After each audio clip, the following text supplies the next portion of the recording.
camera and then I'll let you. All right, guys. Oh, we're up. Oh, message. Ready. Countdown. Ready to go whenever you are, mate. Salutations, pod lovers, and welcome to another See You Next Thursday podcast. Today we have a rip-roaring show for you. We have a legendary panel consisting of life-forgotten men and reprobate. Gracing our presence this week, we have Tristan, Ed001, a man who goes out on the town with Peter Beardsley to make Beardsley look handsome. Next, we have Billy, Ed025, who is spearheading the Rafa Out campaign at Goodison Park because Everton didn't beat West Ham. And last but not least, we have Rob, our Aussie icon. And Rob, I only have one thing to say to you, mate. You are the matters to me. The ground that you walk, the air that you breathe. Someday you'll discover I don't want no one to believe me. You're all that matters, baby. All that matters to me. As you like them apples, Rob? Oh, beautiful. Loved it. Thank God nobody's listening. Was you touched and moved, Rob? Yeah, in my car I am, yeah. Don't ask what he was Good touching. man. God's sake. All right, how are we, lads? Thanks. Yeah, very good, thank you. I Cool, was cool, okay, cool. but now my ears are hurting. All right, lads, we've got a lot to crack on with today. Should we start with last week's Premiership action? Right, go on then.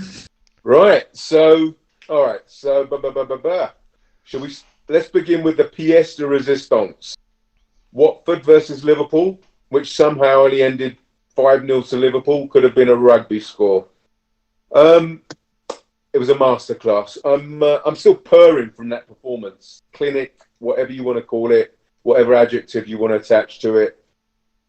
Any superlative or platitude I give it will not do it any justice. For me, for 65 minutes, it was complete and utter domination. I've never seen a first half so one-sided, and that's not being me being biased either. I'm not sure anybody had an off day, but even the Matchman High Cater. All right, let's talk about some standouts. All right, obviously, first and foremost, Salah. I've got a list of things. I've got a list of things he did. So just harp in when you're ready. Outside of his boot pass to Mane for the goal, his goal better for me. His goal was better than the City goal because he had the ball on the string. Guys, give us your opinion on the game first, and we'll go through my notes. Right, I'll start. Can I start? Right. Go for it, Billy. Go for it, mate. I thought Liverpool were excellent, but they were up against probably the worst side I've ever seen in the Premiership. And I'm not saying that just because I'm an Evertonian. I'm saying it because they were absolutely pathetic. As a football team, they offered nothing. They offered no fight. They were disorganised and they were an absolute shambles. I'm taking nothing away from Liverpool, by the way, who played really well.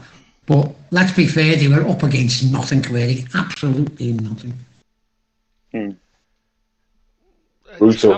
How much of that was down to how well Liverpool played, though? Because they never gave them the ball at all to actually get themselves over. They never looked for the ball, Tristan. They constantly moved them around. There was always players hassling and harrying the moment they did lose the ball.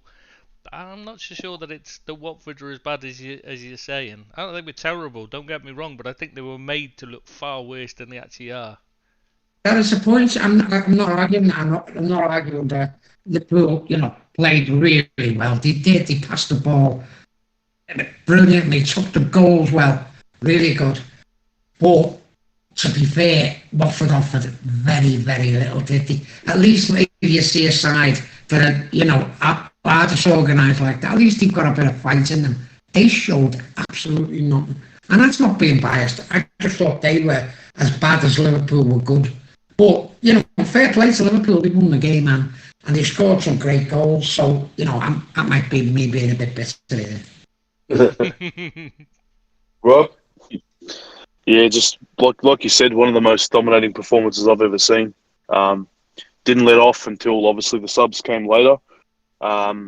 We didn't have Fabinho and Allison playing either. So, I was still confident going into that, even with them coming back. And then as soon as I saw Danny Dump Truck Rose starting, I knew that I knew they were going to be in trouble. Good to see Claudio Ranieri back in England. I've always kind of liked him, so it's good to see his character and all that back in. I agree. But just utter domination. Tristan? Yeah, same. It was just an absolute hammering, and they were completely outclassed by a much better team. And it wasn't even a full strength team. That's the best thing about it. I see Billy's point. If that would have been a City or a Man United or a Chelsea, whatever, I don't think the result would have been the same with the personnel we have. I get that. But it was, and I know that Watford had two defenders out, two centre-backs out as well. Yes, I agree with Billy. It was a weakened team, but you still got to go out there and perform to that high elite level, which they did. And this was on the back of, you've got to appreciate, is this a Saturday lunchtime kickoff on the back of an international week as well. So all these players were tired. They played, a majority of them have played 2 or 3 games in 7 to 10 days. So there's all those, you've got to take all that into consideration as well. And that's why I thought it was such a magnificent performance, because there was jet lag, there was tiredness, there was fatigue. And to pull out a level of performance like that was astonishing, in my opinion. And again, you've got to just play. You've just got to play what's put out there. Like Watford, I mean, I don't think they're that as bad as you're saying, Billy. But I understand where you're coming from. It was a weakened team, and we completely outclassed them in every way, shape, or form. But as Tristan said, was that down to Liverpool being just having a phenomenal day? I'm not, maybe, or was it a weakness of Watford that their team wasn't that great? A bit of both, maybe. But the fact is, we did what we did to them, and it was such a joy to see.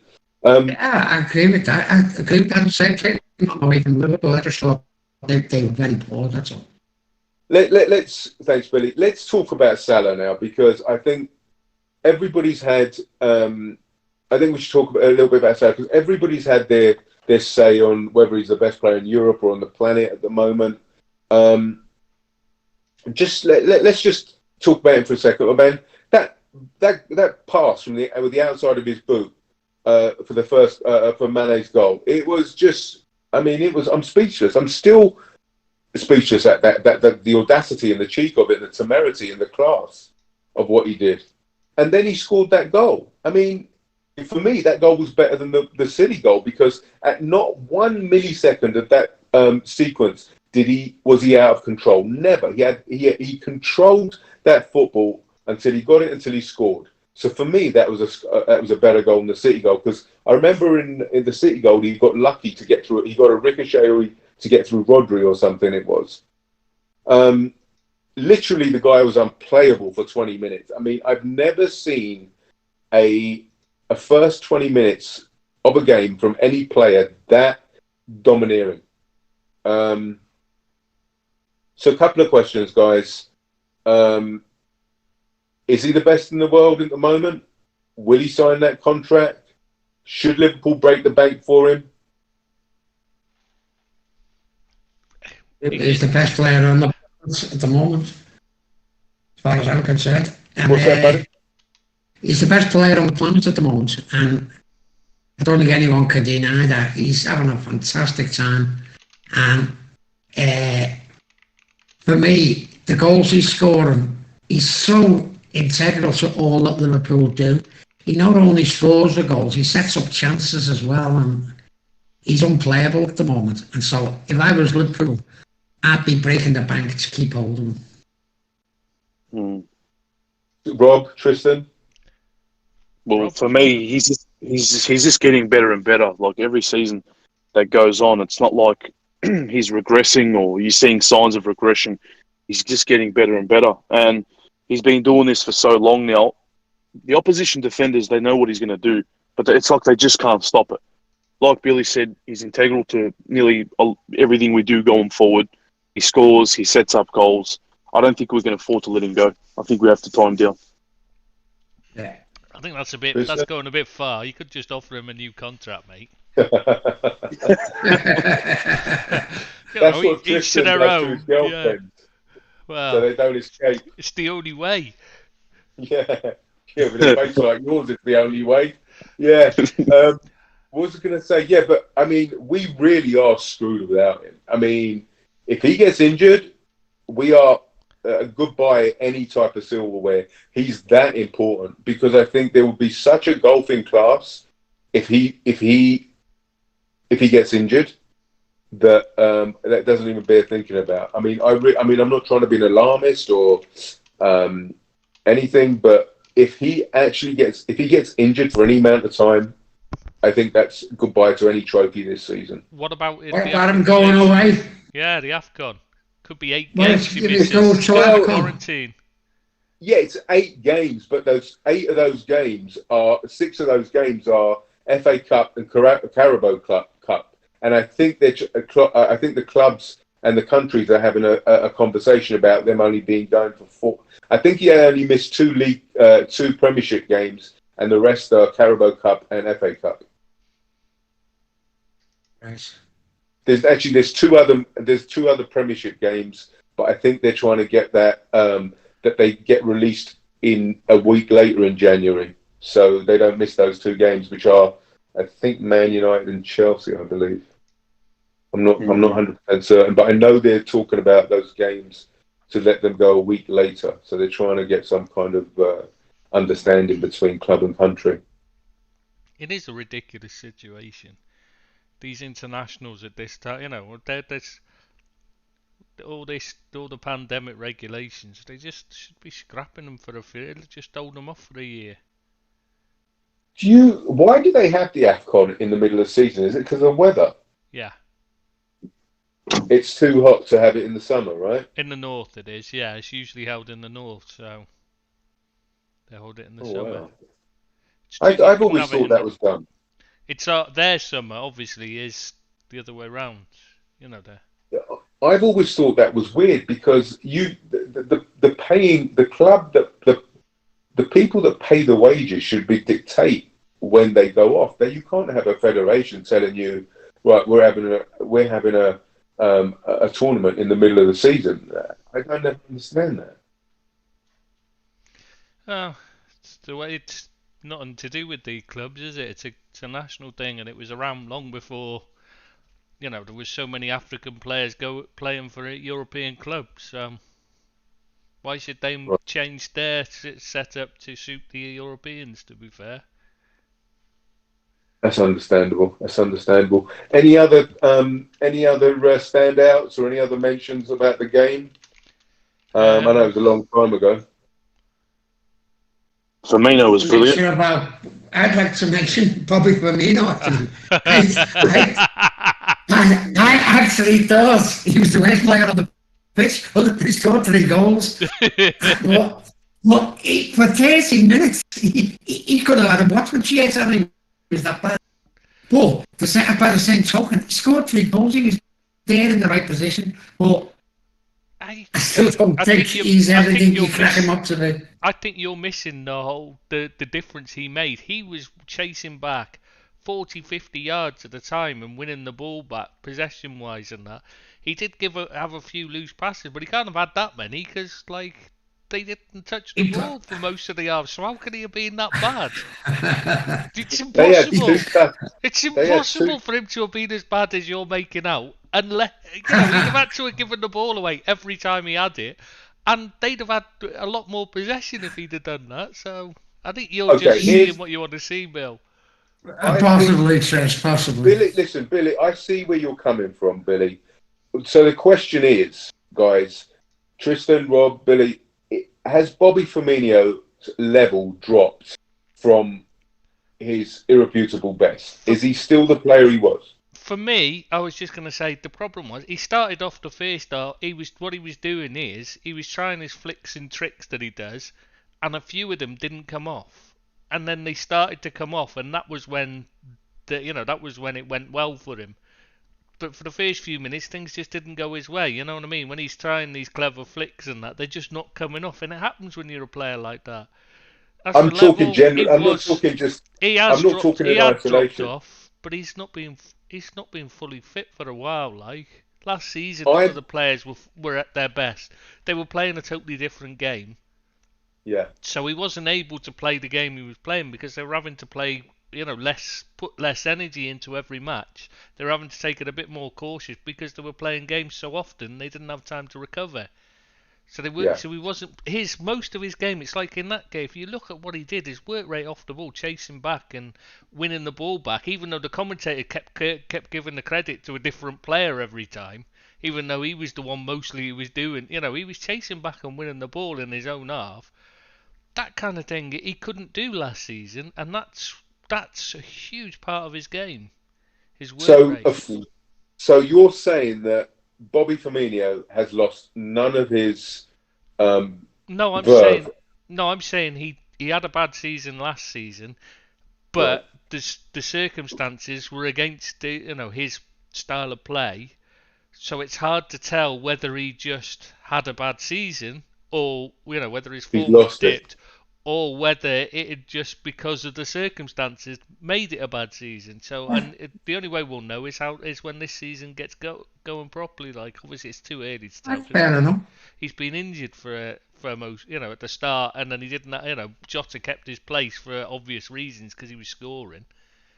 I think there's been a drop in performance by Bobby, and whereas I'm not sure, and I don't know whether that drop in performance is, like you're saying, is due to he's not going to get it back, or it's because he's not been playing much because of the pandemic. There's been a general lack of consistency across the board with every team player, etc. So as you say, it'll be interesting to see what happens here on in for the next few games. Any other guys? Anybody else you want to talk about anything else with the Watford game?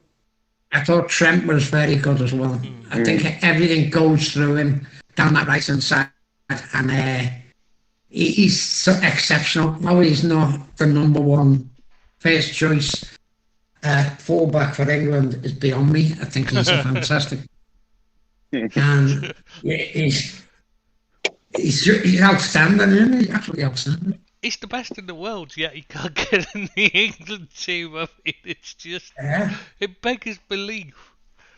It does, yeah. He's beyond me. He's having a fantastic season. When he played, like I know he's had a couple of injuries, but he's such a good player, and everything seems to come through it. I think he's a fantastic player. You've got to wonder how Southgate's not getting crucified for the decision to leave him out so often, especially as he has like 14 full right backs in his squad usually as well. Because he's reached he reached the final of the European Championship. I mean, he's justified in leaving him out.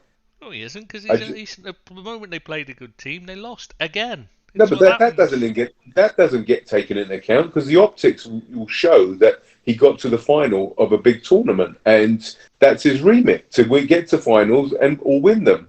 So I could if they said to me, "Well, why aren't you playing Trent?" I'd be saying, "Well, listen, I got to a final without him, so what is the problem?" I'm not saying I don't want him in the team. Of course, I want Trent in the team because I think he's the best. The problem is, Abid, that he's the best right back that England have got, and he's not getting picked by the manager. And anyone who watches football, who watches Liverpool, knows that. And yeah, you cannot say that he's not the best right back in England.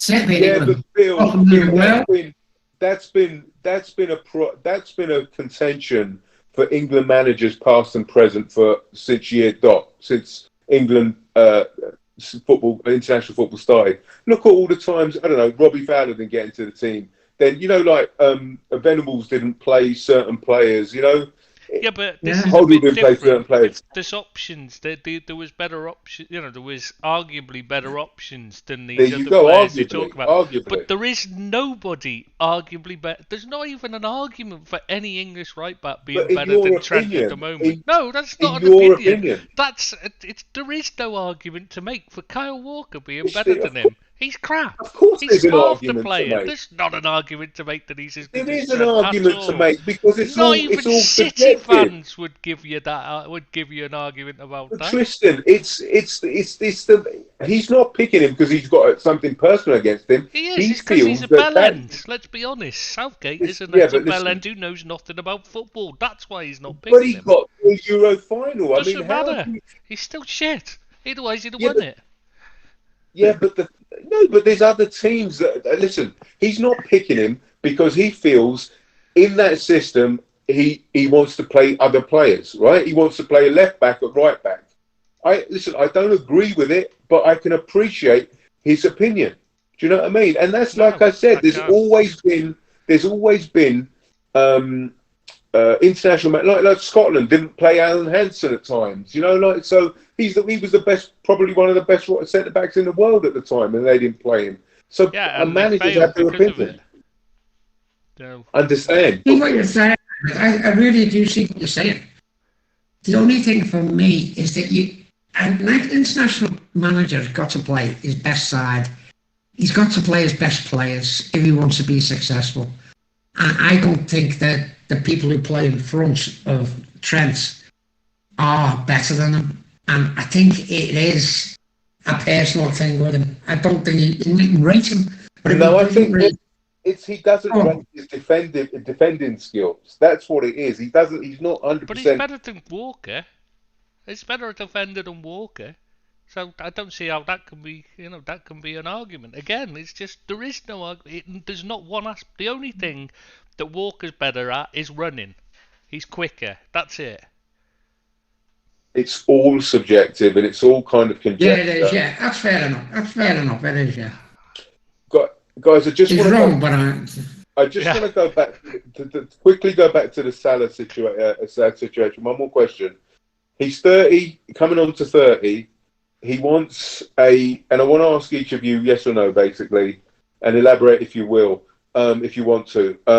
Should Liverpool, bearing in mind this guy is the best, I suppose, undisputably now, the best player on the planet. All the best players on the planet are getting 400-500 a week, right? Messi, Ronaldo, Lewandowski probably. De Bruyne's going to come into that category with his contract signing, right? Should he be given the money that he is on par with his peers?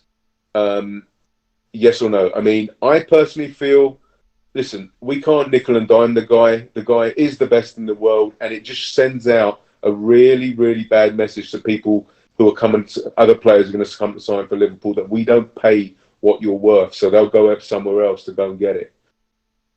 What do you think? Rob? for me, go on, can I go first? Take it in turns, mate. Yeah, each one. I'm asking you that question. Should FSG pay what he's worth, even though he's going to be 33? FSG don't make the decision. What's that, mate?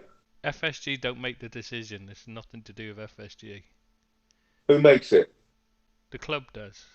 The CEO. What? So that's Hogan, or is that Warner? Is that?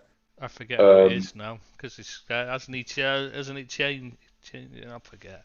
But anyway, whoever it is, the CEO makes it. Not FSG. Don't sign off on. They don't get that involved in the club. Wow. Right. The only problem for me is that he should pay Salah money. He's worth it.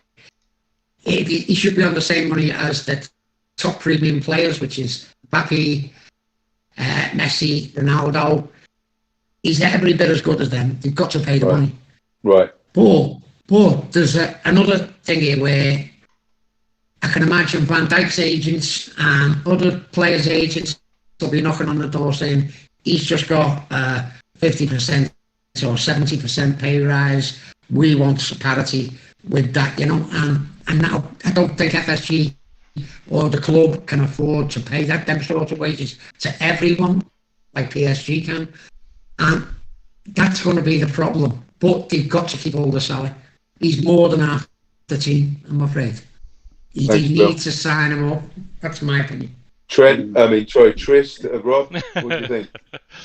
I think you got to sign him up, but I don't think you're going to have the issue of Van Dijk saying he wants the same money, because clearly Salah's the best in the world, so he deserves the highest paid. Plus the amount of money he brings in terms of like merchandising sales, etc. The sponsorship deals that are coming in because he's there and stuff like that. It's a huge difference to the club. You got to keep him. Mm. Yeah. Even go on, Rob. Sorry, mate. Yeah, no, I was just going to say I completely agree. You got to keep him.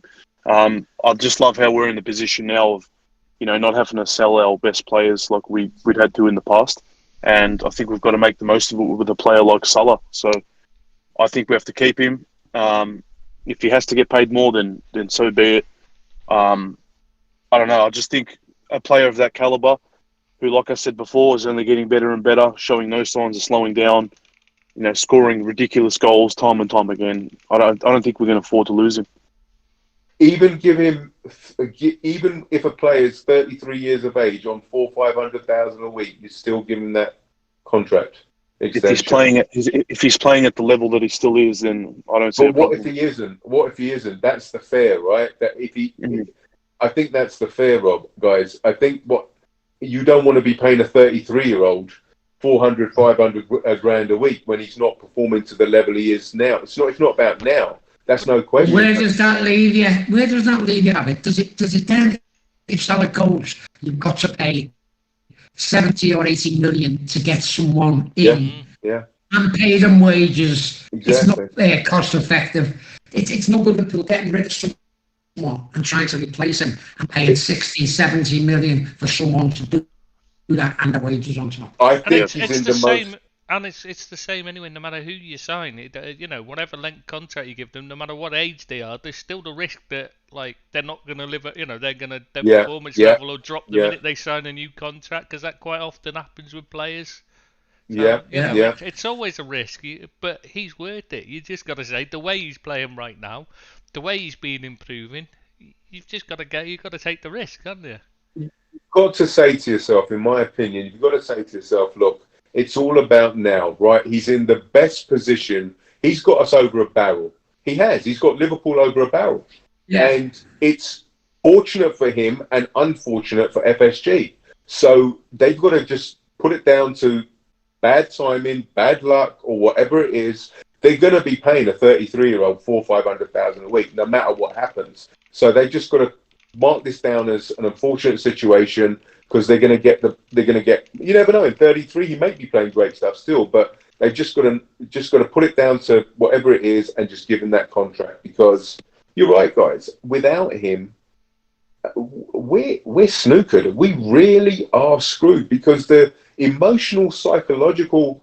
Can you imagine the psychological situation you go through if he leaves? You're going to leave all that confidence that everybody loves him as well. He's so ingratiated into that team and the team ethic and the ethos. You've just got to give him the money. You just got to. There's no other choice. I don't see how if they don't offer him the contract, that's going to be a massive black mark against him. Yeah. Yeah. All right, I think whoever that's brought in, just say he doesn't sign a new deal, the worst case scenario for us, and he moves on and we cash in on him. I feel like whoever, you can go out and spend the money. You can go out and spend 70 to 80 million on another player, but I think whoever you get in is not going to play at the level that he is and has been. So I think you just can't afford to lose him. Yeah, but if you cash in on him, how much are you going to make? Because he's only got a year and a half left and 2 years left on his contract, isn't he, after this season? Is it a year? Yeah. Or is it 2 years? One, isn't it? After this season. So Bob, really, you're not cashing in on him, really? How much? You know what I mean. I understand you're selling, but you're not going to get. Yeah, sorry. No, mate. I'm just saying, he's not going to sign, right? If he signs, if he doesn't sign, right, that means at the end of this season he's got a year left. So really, you're not going to get as much as you could have done if he had 2 or 3 years on his contract. So it's not worth cashing in. Yeah, probably wrong wording in terms of cashing in, but regardless, if we lose him as a player, what I should have said is if we lose him as a player, whether it's big money, small money, because he's ran down his contract. So whoever that's brought in, you can go out and get a really good quality winger, but I just don't think that they can play to the level he does. How he conducts himself, how he goes about himself, his performances, each and every week to be in that bracket of the best player currently in the world. You can't replace that at the moment. So regardless if he's 29, I still think we should sign him. I really don't want to lose a player like him. Yeah. Thanks, Roy. I really believe that we have got a generational talent on our hands. We've got a Ronaldo, a Brazilian Ronaldo, a Portuguese Ronaldo. We've got a Ronaldinho type player. Do you get what I'm saying? That's how important this guy is to us. That's what he brings to the team. He brings that kind of world-class attitude kind of thing. He's like a Zidane. Those type of players only come along once in a while. You just don't throw those players away. He fits as well, doesn't he? He fits with everything the club's trying to do there. He sets up goals. He makes other people play better. If he's not there, Liverpool are also in the championship race. They're Chelsea. They're Man United. Yeah, we're not in relegation. But you know what I'm saying? They become just another top side. They're not the outstanding side that they are without. Totally agree, Bob, Billy. Totally agree with you. As I said, we lose him for any amount of time, or he goes. Like you say, Billy, we're not outstanding. We're just a good side. Yeah, that's exactly what I was trying to say. Yeah, we're top 4. Yeah. Before we move on, the last thing I wanted to touch up on was on the Trent debate for England. Look, at the end of the day, if he has any sort of lineage that connects him to Australia and he wants to play, every international game, we're more than happy to have him down here. So if he's listening, Trent, we love you. He's got a criminal record. That works. They make him Prime Minister. Do you want to just talk while we're on the subject, so we can just put Liverpool to bed? Should we talk about the Atletico Madrid game midweek? Yeah. Great game. Tristan? Can do, yeah. Who's taking it then? You go for it, Go on, you take it, Tris. All right, okay. Well, it's just another mental performance. It's just insane. Absolutely, dominating the game. It was 2-0 up and cruising, and just silly errors. For some reason, Van Dijk just looked absolutely lost. He was turning the wrong way. He was not watching, caught ball watching, not concentrating on what was happening around him, and Matip was no better either. They were just, the pair of them had shocking games, and that was where the problems lay. And Keita. Well, I wasn't even going to mention him because he was so bad. That goal he scored, brilliant goal, and yet he still managed to put in the worst performance I've ever seen and had to get the hook because of it. When you score a goal that good, you shouldn't be getting the hook at half time, should you? It shouldn't be possible. Rob, what did you make of it? Very happy that we got the win. Always good to beat Atletico for our own reasons.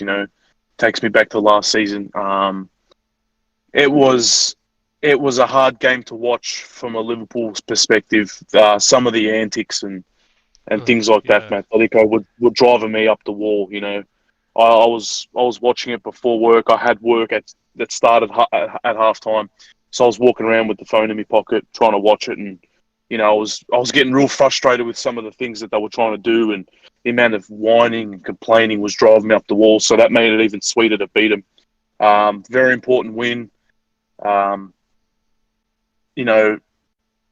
people are going on talking about the penalty, you know, my friends and things like that. No debate, you know, no bias here. Our penalty, clear penalty. Theirs was a clear dive. Very, very happy to beat them. Very happy to stick it to one of the best teams in Europe. And yeah, just topping the group, cruising, you know, in the Champions League. Very happy. Let's touch upon that penalty that they got in the last few moments. I honestly didn't think it would get chalked off. I thought the referee had some real stones to chalk that off and negate that. I don't think, personally, when I looked at it, I didn't think it was a dive. When I looked at it closer and closer, I'm still 50. Last season that would have been given.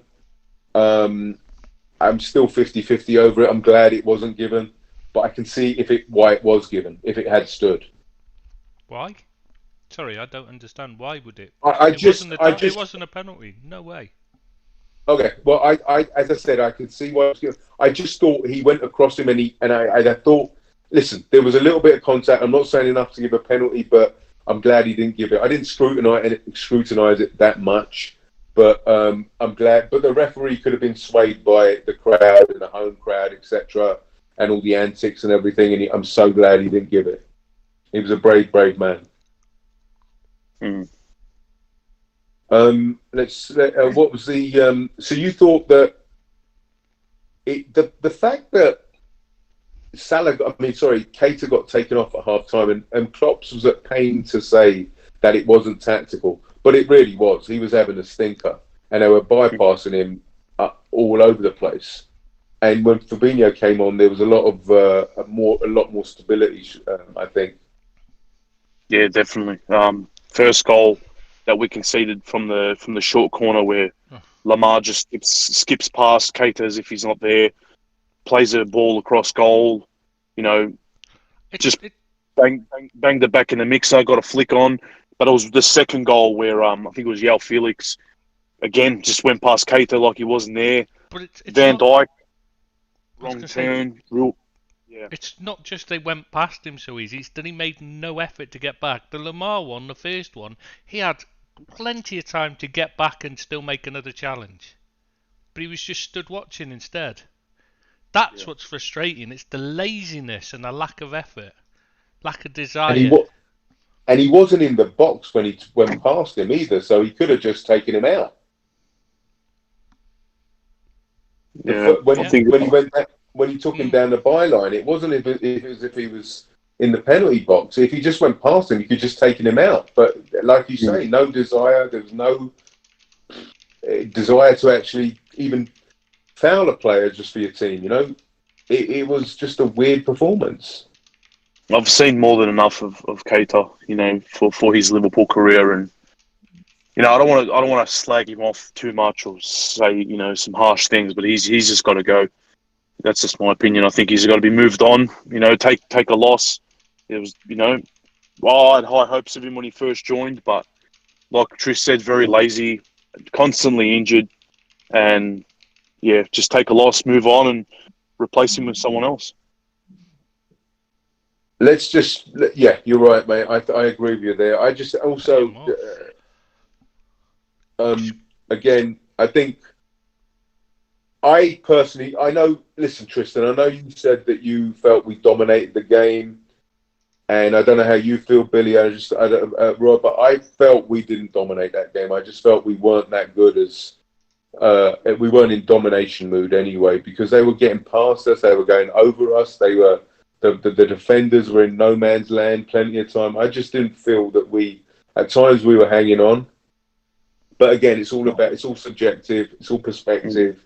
I see things differently to obviously what you guys do. But to go there and beat a team in their own stadium that haven't been beaten there for 4 years is a great result. So we're 9 points now, and with the destiny in our own hands in that group of death. Hats off to Allison as well for, you know, he saved our ass there a few times. So, you know, love him. Great performance. Great point. Guys, shall we move on to the next reviewing the next Premiership game in match day 8 of 38. Billy, did you watch Southampton Leeds United? Did anybody watch that? Isn't it Villa I Wolves? didn't watch the Southampton Leeds game, to be honest with you. I watched both of them, but I didn't watch Southampton 1-0 Leeds. to Southampton. Anybody watch it? No, I Didn't watch that. I can't. All right. Well, let's move on to Norwich Nil Brighton nil. Anybody watch that? I can't All remember right, which then. game which game was it that was on? I think it was. I can't remember which game I watched now. I think it was Leicester right, Man U, wasn't it? That Let's was move on. This is Aston Villa Wolves 3-2 to Wolves at Villa's ground. Anybody watch that? Yeah, I did. I watched that. Villa were really good first half. Wolves played all right, don't get me wrong, first half. And it was very much a Nuno performance by Wolves. They started off very sluggish, but had a bit of the ball, but Villa were on top. And how they actually lost that game is beyond me. Wolves in the second half played a lot better. They come on really strong. I don't think they deserve to win. I thought a draw would have been a fair result. But two good sides, and it was quite a good, entertaining game to watch. Bill, you say it was a Nuno performance, isn't that? Actually, that's a bit surprising because I like that new manager. He plays a more expansive type of football, you know. Yeah, what I'm saying a Nuno performance is that a trait of Wolves last season was that they started off very slowly in all the games and were either behind or level coming to our time and then picked up in the second half. That was Nuno's trait of last season for me. And I think they've done that sort of thing. They played in the game in the first half, really. Played some decent stuff, but never threatened. And that second half, we were just far better. You know, it's just one of them games where, you know, they win in the game and then they come out with a win. It was just one of them games. It's interesting to see that like Villa have got all these new shiny toys kind of thing, right? With the new players they have, but Wolves are higher in the table than them, and everybody's lauding Villa because of the way they play, etc. So that's a very interesting juxtaposition, I think. Yeah, it is. Yeah, very. Sorry, I was going to say they were saying on the Wolves site that the radio were talking about a bunch of teams like Leeds, etc., talking about how they're getting on in Southampton and that, and then you know how they're mid-table and all that sort of thing, and then they went to Wolves and they were saying about them struggling against relegation, and like they were above all the teams that they've been discussing before. So it's like, how are they the ones that are struggling against relegation? Yet somehow that is the talk in the media. Yeah. I mean, but as Abid said, I really like the manager. I think he plays good stuff. But they were sluggish first half, but all credit to them for the way they battled back. I thought they were out of it at 2-0, and you know, good fair play to them to get a result like that. It shows a lot of confidence. Does anybody know how their new players are getting on? Bailey, obviously Bailey we know all keeps about getting injured. Okay. Yeah. Plays really Who's the well, other but then two? he gets injured. Who's the other two? Buendia, I think he's having a torrid He's Benny playing now. He's playing now, but he hasn't been in the. He's been struggling to get in the team. Twanzebe, you're going to say the other one, maybe? Yeah, I think so. Yeah, that they bought him from Man United, Yeah, right? the Or defender. London, Yeah, he's playing Right, as well today. So, but Danny Ings is doing well. yeah, Ings. That's right. Yeah, Danny Ings. Well, he's a class player, mate. He'll fit in anyway. He's one of those players that just seamless transitions into teams. Getting on the score sheet regularly, so I'm happy for him. I always liked him. But since he's been there, Watkins has struggled alongside him. They don't seem to have gelled well. Do they play two up front? Yeah. I thought they just. Oh, didn't they just play? Who was playing up with Watkins? Trezeguet then, or something? No, he wasn't playing. He was playing a front three last season. But this season he's been playing Watkins and Ings together, and now he's playing Buendia behind them. is Buendia been playing or has he been injured? He's not been in the team. He's only just got in the team because I don't think he was fully fit. Don't think he was Gotcha. seen as fit enough for the way they play or something. I don't know. He just hadn't made the team. I can't remember what it was. Do you think, in hindsight, they would have preferred to keep Grealish and not have the money and buy these players, or were they happy that? Sorry, they couldn't have bought the players without selling Grealish. that's what I'm saying. So, in hindsight, do you think they wish they'd kept the money? Kept the player. And right, okay. No, they're definitely a better team without Grealish. Fair enough. What do we make of John McGinn? He's stepped up. He's looking really good. I like him. Yeah, I like him again. Everybody has really good things to say about him. I haven't watched him enough, but all the pundits love him. What type of player is he? He's all heart. He's a hard-working central midfielder. Proper old-fashioned box-to-box one, really, isn't he? Can he'd fit our team, Tris? Yeah, he'd play one of the two in front of Fabinho. He'd be brilliant. Maybe someone to get in instead of Cater. Well, that's hardly, it's hardly much of a, you can pretty much get me mother in and it'd still be an upgrade on Cater, let's be honest. At Tom least Davis he's should get in before him. Oh, I wouldn't go that far, Bill. You're pushing it up. Yeah, but you're paying Premiership prices for that guy. So it's not going to be value for money. Yeah, I remember we linked with him in the last window. I don't know how true the interest was, but I remember his name was floating around in the end of the season, just gone. Yeah, him and Tillmans as well. There was a lot of yeah. Tillmans, I'm sure we'll get talking to of the United game. Yeah, mate. Yeah, that's next. You want to crack on with that? Leicester 4, United 2. You want to go with that, Rob? So, with my work being on Sunday mornings at 7 and the daylight savings now pushing the games forward 1 hour, the midnight games have gone to 1 a.m. and so on. So it's getting real hard for me to watch a lot of these other games that aren't Liverpool over the weekend. So this weekend, the only game I watched was Liverpool, and I watched a bit of the United and Manchester United and Leicester game before I had to go to bed.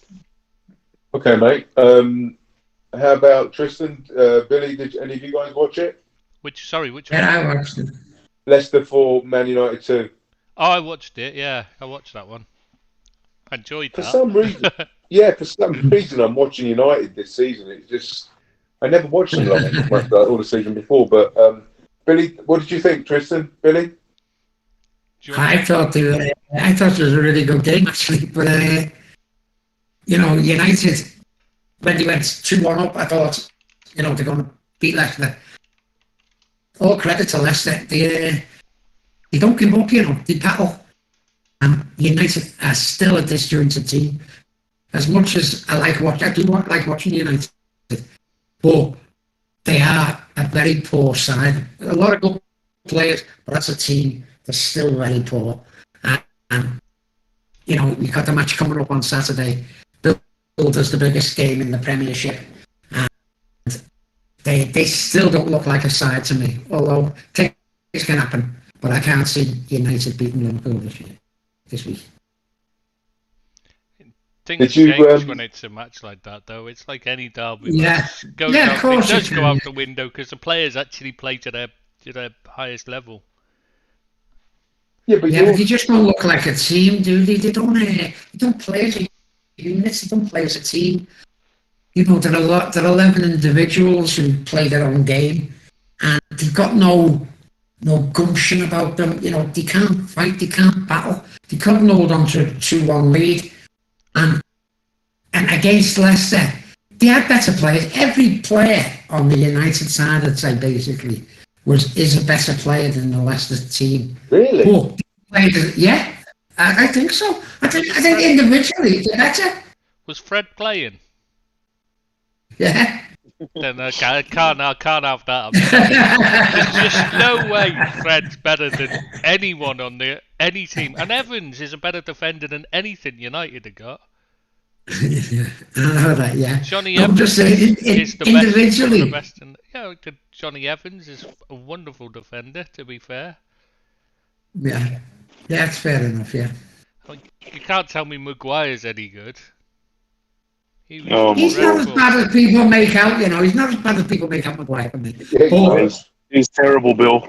He is do you bad. think so? I think Oh, it's he's a awful. decent footballer. I just don't. I think he needs someone stronger around him. I don't He's think got no. Werner's the player. He's got What, no like Hulk positional Hogan or sense, and something? he's not being coached well.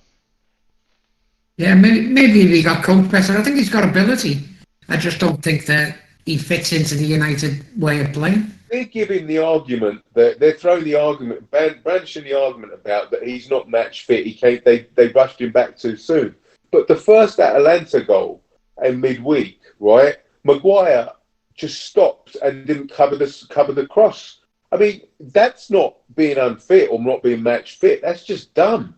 He Yeah. started running towards the ball and then he stopped. And that's just.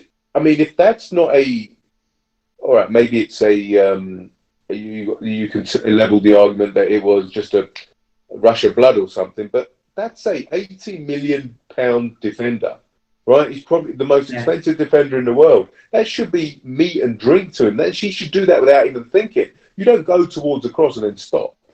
And Here's where along I've the got to ground agree as with. well. I've got to agree with Trish here, though. I've got to say, it's the down to coaching. No one knows what they're actually supposed to be No, doing but in Billy, that that's not down defence. to coaching.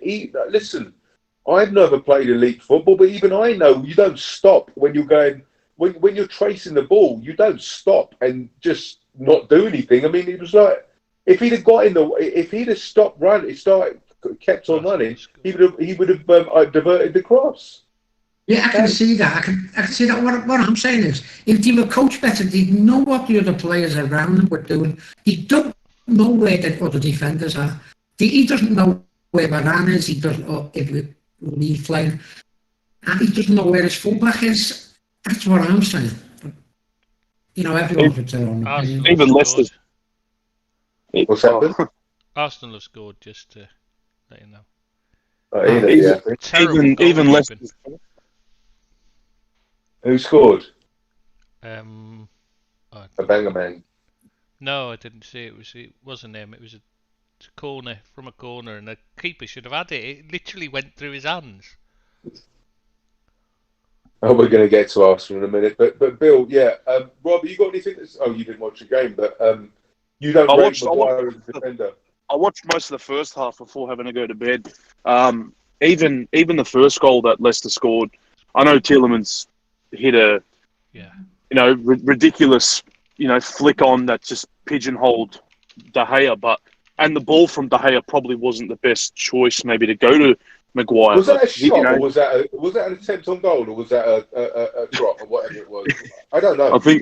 I think we need to ask Tielemans, but even Maguire's effort, even his effort in that goal, like he tried to take on the player after getting the ball, got dispossessed, and that's when the magic happened after that. But this is where I wish I know he's not here, but I wish Deeps was on because I'd love to hear what he'd have to say about all this.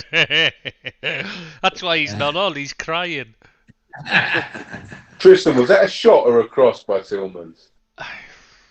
I think he meant it. I think he did mean it. I think he saw that. He just thought he'd have a go. He's that kind of player. I'm not his biggest fan. I think he's a bit half-assed when it comes to tracking back and that. But he's a quality player when it comes to the attacking. He's the type of player that's got a bit of arrogance and swagger about him, and he'll look to try and do things like that. He'll turn it on when he wants to. He's a fabulous player when he turns it on when he wants to be. Yeah, the problem is he's he just doesn't do it enough for my liking. Yeah, but when he does, he's brilliant. Absolutely. He reminds me a lot of Gini Wijnaldum. Too laid back. Doesn't bother. For large portions of the game, he's just not doing enough. Not getting involved enough. He should be dominating those games. Let's talk about. I want to talk about De Gea because he's had a really bad 18 months, but now he's just on fire. And I think Rob, I think you're a goalkeeper. He deserves credit, right? Some kudos for that. Compared to how he has been the last few seasons, he's put. It feels like he's put a bit of that behind him, and he's starting to play a lot better. I think without him in the team at the moment, they'd be a lot worse off. He's like I said that first time, he's capable of those ridiculous saves with hands, with feet, and he's been one of United's better players this season. So he's picked it up, and he's getting back to a very good level, and it's good to see because I've always liked him, and he comes across as a likable guy, and for the years that I've been watching, he's always been one from Manchester United that I've always liked. So yeah, good on him. So why did they go out and buy Ronaldo when they needed a number 6? Now they're so top heavy that you've got Cavani and Greenwood on the bench, who are arguably starters. Why did they go after Ronaldo? I just don't understand. Somebody explain to me why they did that. I still think that was a bit of an impulse buy. Sorry? No, it's not an impulse buy. That was a case of we can't let City have him. That's what Last that minute was. kind of thing. It wasn't planned. No, it wasn't planned at all. But you can't let City have him because imagine if he'd have fired them to the title. Yeah, but the thing is, you're shooting yourself in the foot because your need I'm is not for a number 6. I'm not arguing with you on that. I totally agree with you. They should have just left him. He's not the right player for them. But they couldn't let him go to, they couldn't. Commercially, for starters, you couldn't let him go somewhere else. Mm.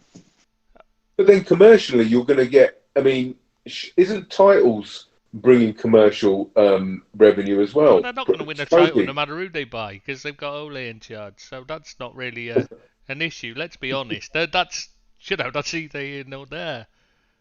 Mm. Bill, what do you think is going to be the score on Sunday? Liverpool, Man United.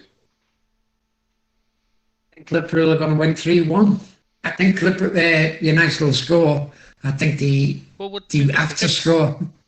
We'll do the We'll do the predictions predictions later. We'll do the predictions later. Cool, for sure.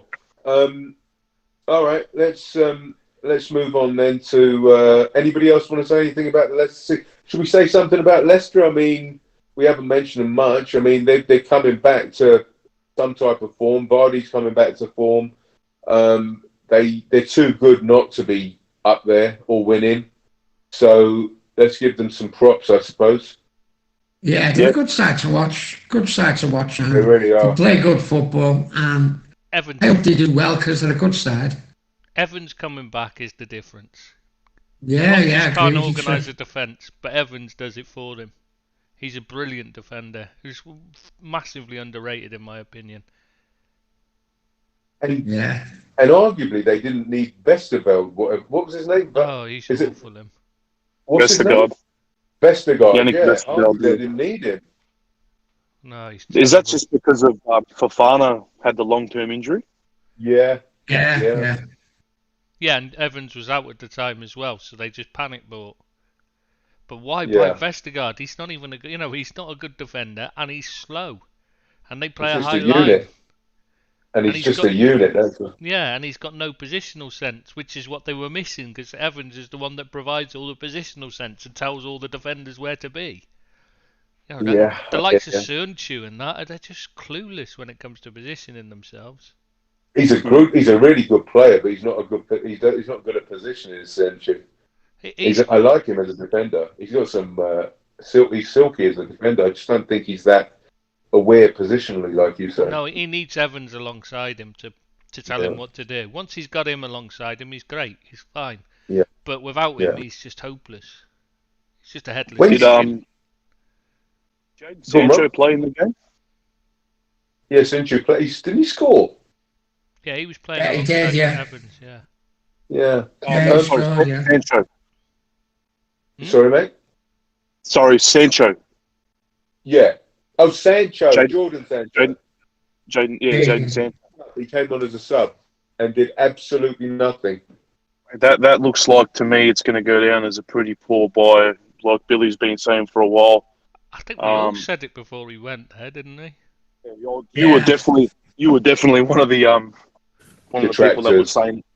But yeah, that just looks like a big waste of 80 mil. Yeah. It's the thing is, Ole's had £440 million to spend in 3 seasons, right? And he spent 140 of it this summer. He's been backed. All these people going on about the Glazers, I mean, taking money out of the club, but they really, all right, they may do. And I'm not here to question that or comment on that, but they are putting money in there in for transfers. It's not as if United don't sign people. No. This is where you're getting it wrong. See, that's not the argument. The argument isn't that the club makes its own money, which pays for the transfers, but it could spend even more for how much goes out of into the Glazers' pockets. That's the argument, mate. Not that the Glazers don't put anything in; they take out only. Okay, they sold a bunch of shares, didn't they, as well? This which are not, which I don't see that's a problem personally. Isn't there FFP regulations on how much they can spend? Well, no, because the club's not spending. They're not spending more than they're making more than they're spending. So no, there's no issue. Yeah, they're spending only what they're making. That's the point. But they really are putting money into transfers. It's not that they go without. No. The club's not putting any. The club's making that money. It's not being put in. It's not coming in from outside. It's the money the club has anyway. I get you. But they could be doing what Gillette and Hicks did. They couldn't be put. They make. Sorry. Gillette and Hicks didn't do anything. Sport didn't steal anything out of the club at all. The problem was they ran. The recession hit, and they had no money to input. They couldn't put money in. That was the difference. Okay. The Glazers are taking money out constantly. I get that, right? It's more like an Ashley situation at Newcastle. I understand. It's their club. They do what they want, but it's not as if they're putting. It's not as if they're not using money that the club is earning for high-level transfers, expensive transfers. It's not as if the club are making 100 million. I don't know, 100 million a season, but they're only buying Preston North End type players. Do you know what I mean? A million here and 3 million here. They're paying good money. They're paying 78.5 million for Sancho. They got a Varane for 40 odd million. It's not as if they're not competing for the best players in the world. It's just the Hollywood signing. Yeah, that's the thing. They're commercial signings. They're not signing players because they suit the team or they're the right players. I agree. They're buying them because they're big names. And they make more money. So they make them more money to put in their back pocket. That's the problem, is that it's not being run as a football club, as a sports team. It's being run as a merchandise selling machine. I understand that, but that's the only. I think the only gripe I would have as a fan with the owners would be is they're not putting in. They're not making. The personnel isn't the right personnel, from the manager to maybe the scouts to the coaches. That would get my goat. Me, it starts at the top with the coaching and things like that. If you don't have the right coaches in place, and your number two and all your coaches that are on the training pitch coaching, if you don't have them on place and you don't have the proper coaching, how are you going to get the best out of these players that you are bringing in? Yeah, they're buying players for positions they don't need as well. I mean, it's not just Ronaldo. Sancho, why did they buy him? What's he actually? Yeah. What position did they buy him for? Right wing, right? So but he's playing on the left. Yeah, they're playing him on the left. So I think with Sancho, the jury's out. You've got to give him a season and judge him next season, because players don't assimilate quick. Some players don't, Henry didn't assimilate very quickly. Look what happened to him at Arsenal. Henry's a totally different thing. He was playing as a winger. That's why he didn't look good at first, because he was a crap winger, and then he became, who actually turns out to be a world-class striker once they moved him inside. But what I'm saying is that you've still got to give him the benefit of the doubt, let him settle in a bit, and then judge him, because he's had 8 games and people are slagging him off, besmirching him. So 8 games isn't nothing. And that's not at all. So he's got plenty of time to improve. Exactly. But he's not going to improve under that coaching staff, is he? Yeah, well, they've got Mike Phelan, you need innovative coaches, right? You don't see Mike Phelan as an innovative coach. So I think they're about 20 years behind the times with coaches. But exactly, I More hear than you. that, because Phelan was terrible the first time round. They all hated him the first time round. That's the thing. I don't understand why he was brought back in. He was terrible initially. Well, maybe it was Maybe it was he knew Phelan, he was confident with Phelan, he was comfortable with him. You need friends on your side, kind of thing, you know. But I think Jamie Carragher's right, and Billy, I want you to answer this one. He said that Ole hasn't got the presence to win a. Jamie Carragher said Ole hasn't got the Solskjaer hasn't got the presence or the skill to win a trophy, and he doesn't want to upset any of the personalities in that dressing room because he wants them on side. Would you agree? No, I wouldn't agree with that. I think he's winging it at the moment. He's trying to get results, and he's got no coaching staff. And yeah, Carrick, Phelan, players like that. It's in the side. All the old boys network. It's not working, and he's got to do something. If he's and stand up and be counted and get rid of the coaching staff because the coaching staff just isn't good enough at Manchester United. They're not playing like a team, they're playing like individuals, as I said before. They are not going to threaten anyone this season. They're not going. They'll be lucky to make top four the way they're playing. And But things Billy- are going to get worse. But Billy, you say that if they beat us on Sunday, they're only a point behind us, and we're meant to have a fantastic start of the season. So it's context, right? I know it's context. Yeah. It's so it really is. I think what people are doing. Listen, we can sit here and say, yeah, Ole's crap, coaching's crap, it needs to be changed top to bottom, but really, I mean, it's only 8 games. They can grow into the season. They haven't even peaked yet. If this is their worst and they're only a point behind the team that's second, then, you know, maybe they've got time to flourish. They're 4 And points. maybe it's a neat... Sorry? They're 4 points behind you, man. It's only 8 games Yeah, in, so so you're not going to be far behind, are you? Yeah, but that's what I'm saying. So is this a knee-jerk reaction? Everybody's having a knee-jerk reaction to the situation that But Man it's 3 United years find of themselves in.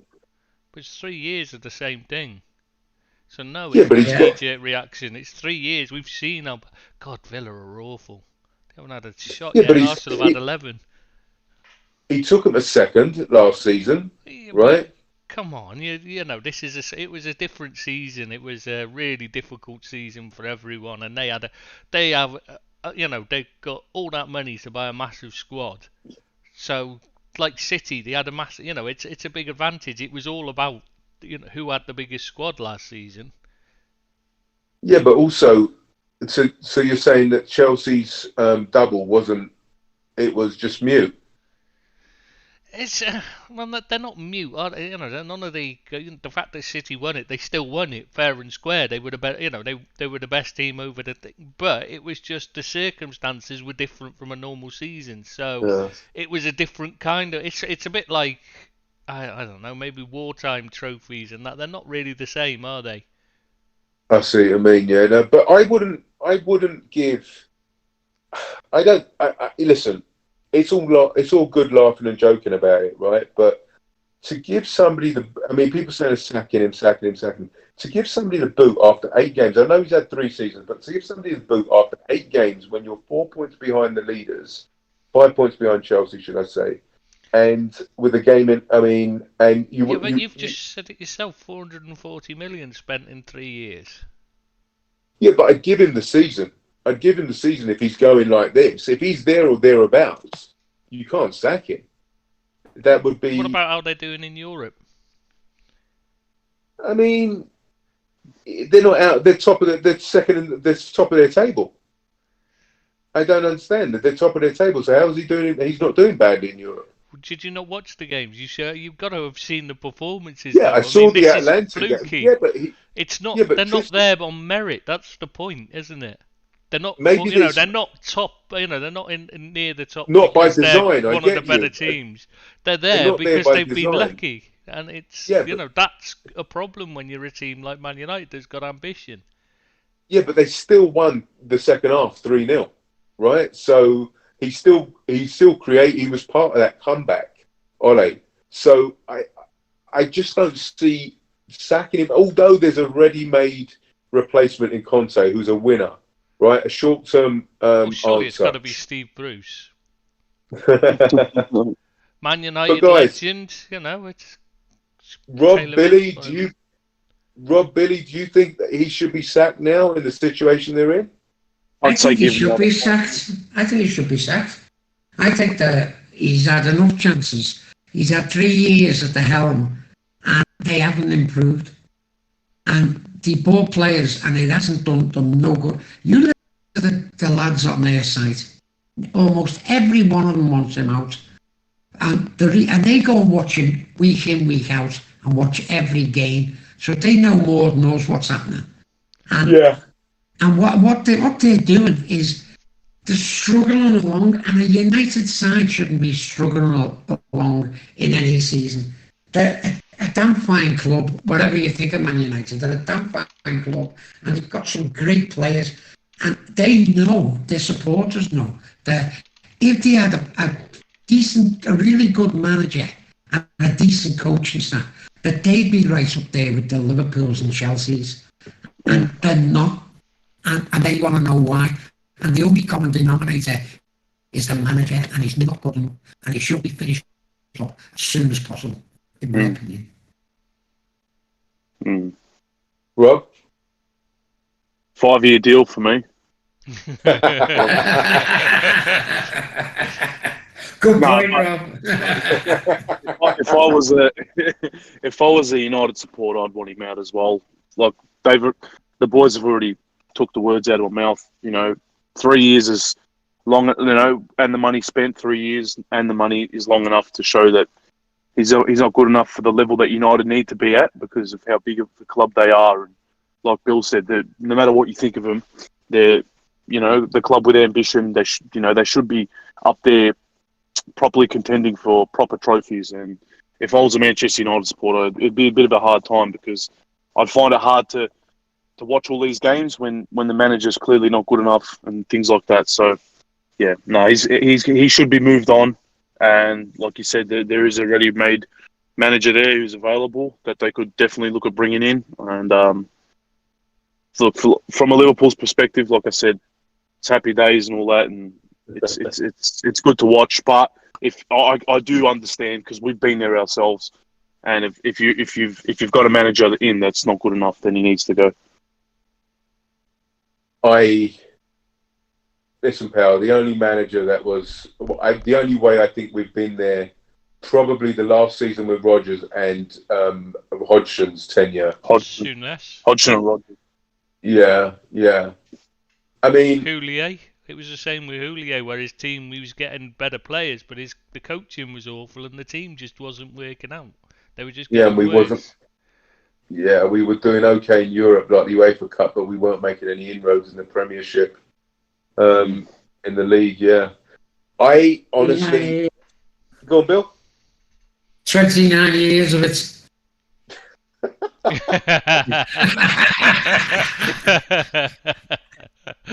I counted every one. Entitled and privileged.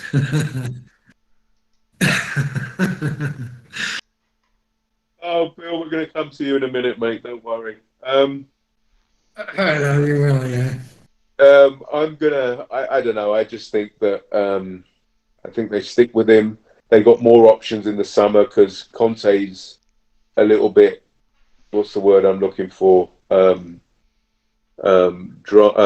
He's drama, and what you get some highs and you're going to get the lows. So I just think they're going to wait. I think I'd wait till the summer if things don't go too badly and you get more of a choice maybe of manager.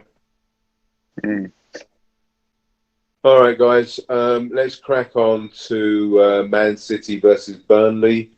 I actually saw most of this game. Did you guys watch any of it? No. I didn't watch that game. No. Didn't appear at all, that. No. Just a quick summarization.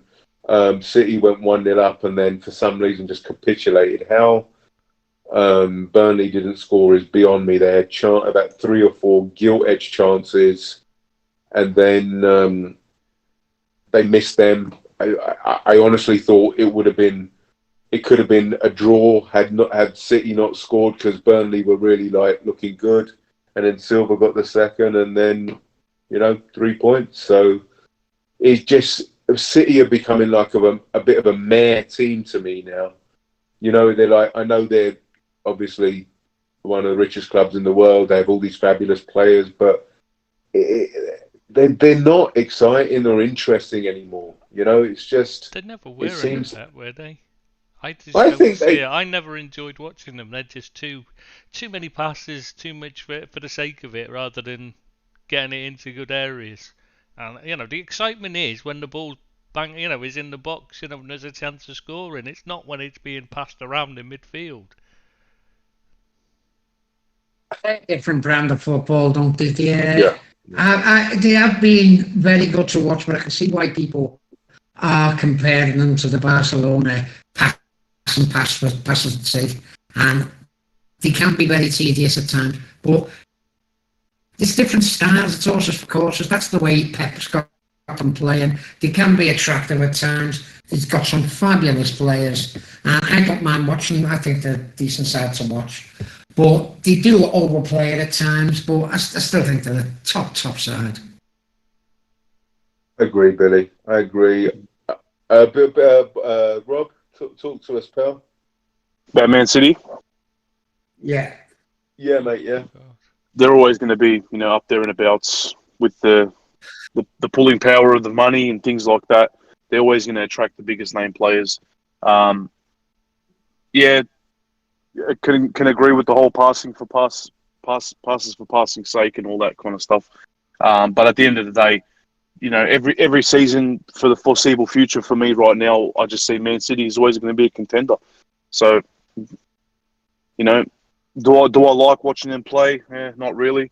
But what do you do when at the end of the season they're always up there because, they grind out results. Sometimes it's not pretty. I understand that, but what do you do? They're always going to be a title threat.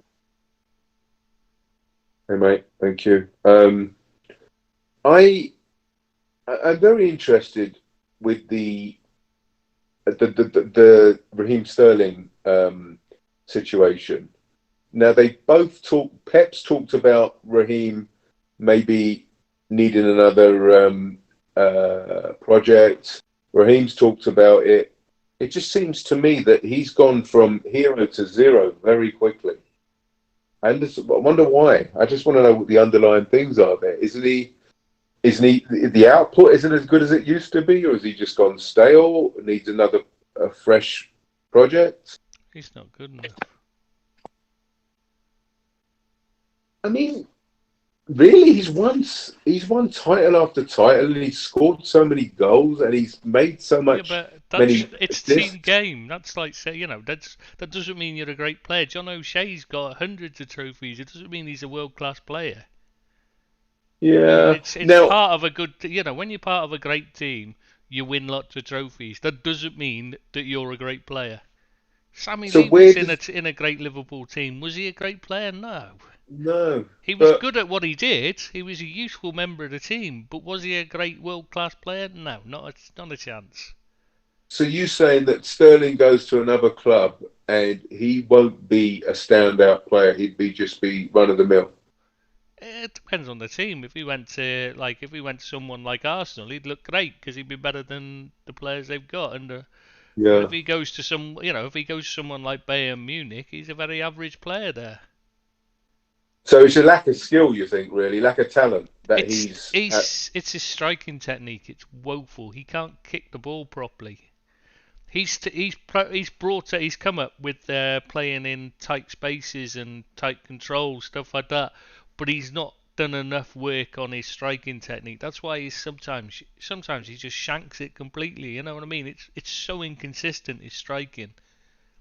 That's why he misses so many chances. He does miss an awful lot of chances, yeah. And it's all down to poor technique rather than being under pressure or lack of composure, anything like that. It's purely down to poor technique, and that's something that you can't have at this level. Shouldn't have. So how's I he think got he's a so good- far with poor technique?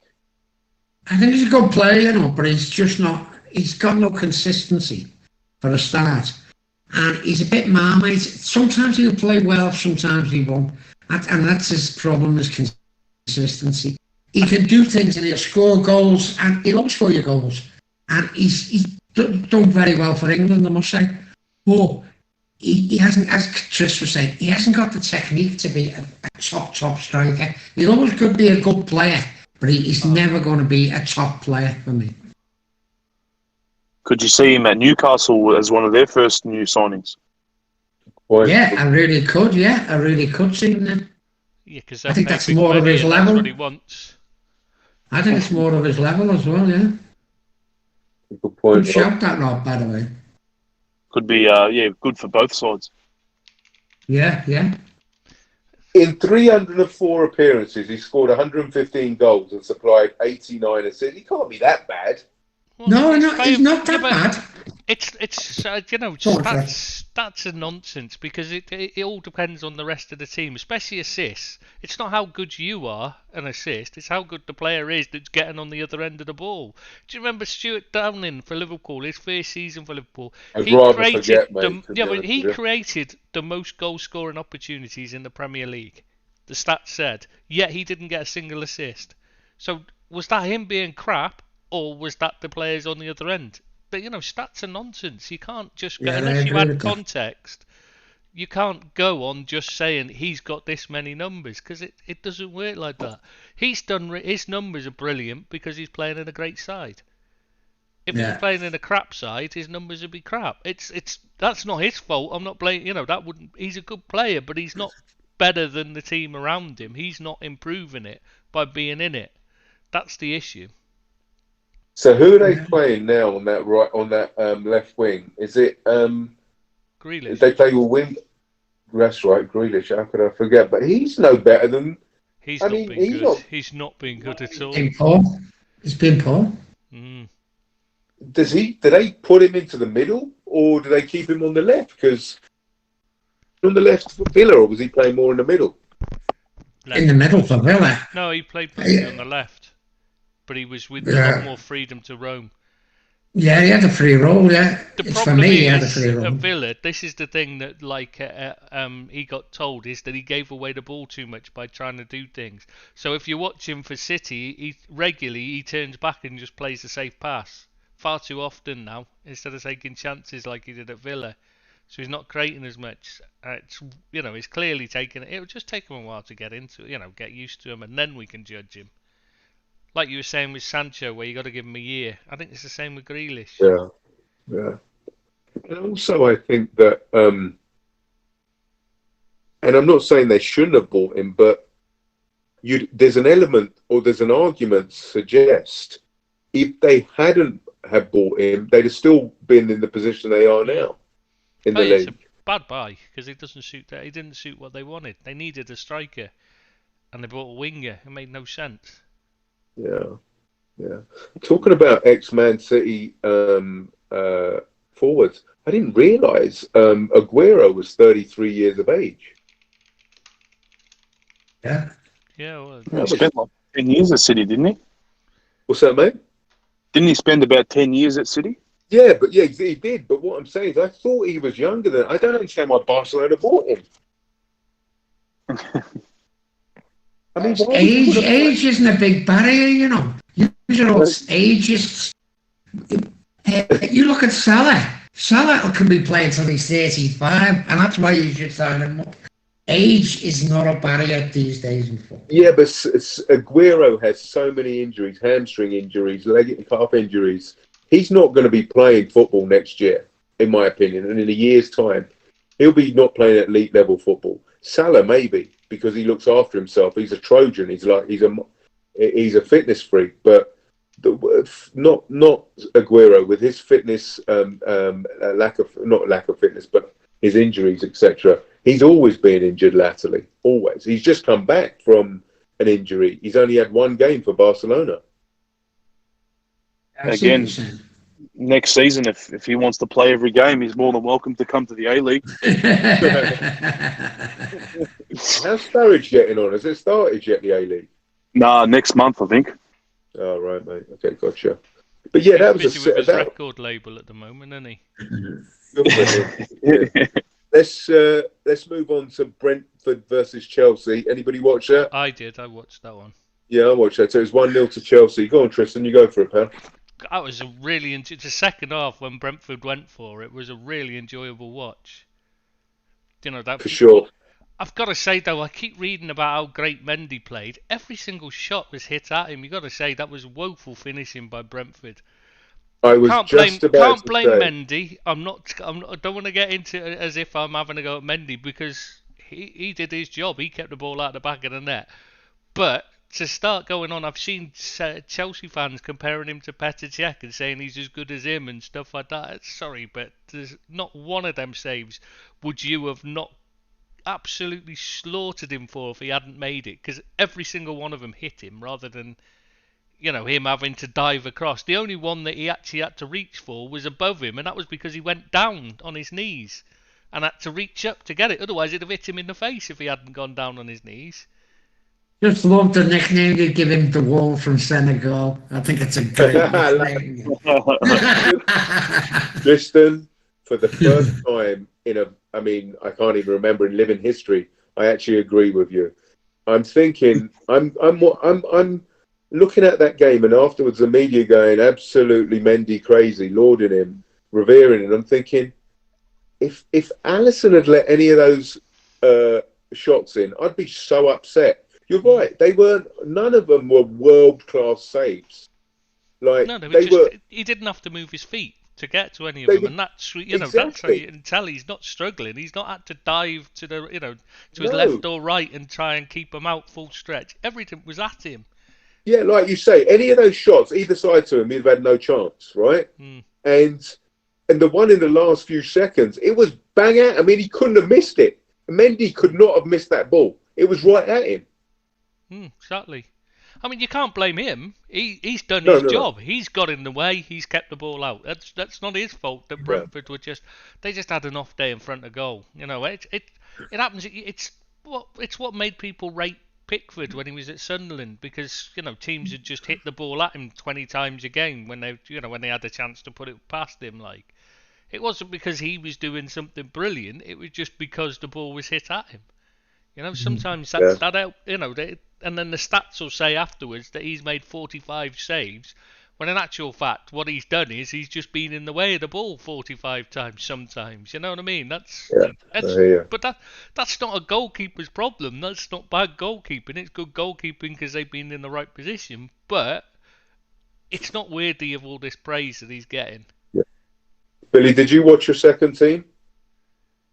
Which second team's that? Brentford. Yeah, I did watch it, and I thought it was a very good game. I don't know whether it's just me, but Chelsea seems to have regressed over the last few weeks. I don't think they started off really well, and just top of the league. What can you say about it? But they look a bit disjointed to me at the moment, and they've just lost Lukaku for a few weeks now, and who else is missing? Werner, Timo Werner. Yeah, Timo Werner. Are they punching a bit above the weight? I don't know, but they weren't great against Brentford. I thought Brentford were just as good as them. They're a bit too defensive to watch, aren't they? As well, Tuchel, they're so negative. Yeah, they can be negative, yeah. I think that, like you say, Billy, Brentford. I still didn't have they weren't their sparkling best, but they still gave Chelsea a really, really tough game. And yeah, they did. And you're right with Chelsea. I found, and not this isn't sour grapes. I found 2 or 3 times this season they got 3 points when they should have got 1.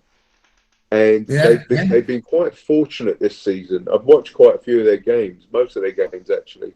They've been quite fortunate, and they haven't got into gear yet. And that maybe that's got somewhat to do with Lukaku's lack of form or whatever it is. But I think they're fortunate leaders, and it just makes the Premiership really exciting this season. You've got three legit bona fide challengers to the title for sure. Yeah, I'd say that, yeah. Yeah. And all have totally different styles as well. Exactly. And if Everton had won against West Ham, they'd have been 4 bona fide challengers for the Premiership title. So that's, So you're rolling Brighton out then, are you? see what I did there, Billy. So a nice segue to the Everton West Ham game. Go on, you'll go for it, Billy. Unfortunately, I watched that game. Everton were awful. They got totally outplayed by West Ham. Do you know what? I feel sorry for Benitez. He's got nothing to work with at the moment. The two probably best players are out. In Calvert-Lewin, who's got another injury setback. He's going to be out for at least another month. Without Richarlison, who's our energy, and without Decor now. Sorry, go on, Tris. I was just going to say, Decor was playing in that game, wasn't he? But I was just going to say, do you not think the mistake Benitez made was reverting back to the likes of Iwobi rather than sticking with the kids? Because he played, what's his face, didn't he? What was his name? The youngster in the previous game. Yeah, and he brought him on. No, not Dobbin, the other one. Gordon on. Gordon, with about 20 minutes to go. He played really well in the previous match, and then he sticks him on the bench for this one. I thought that was... That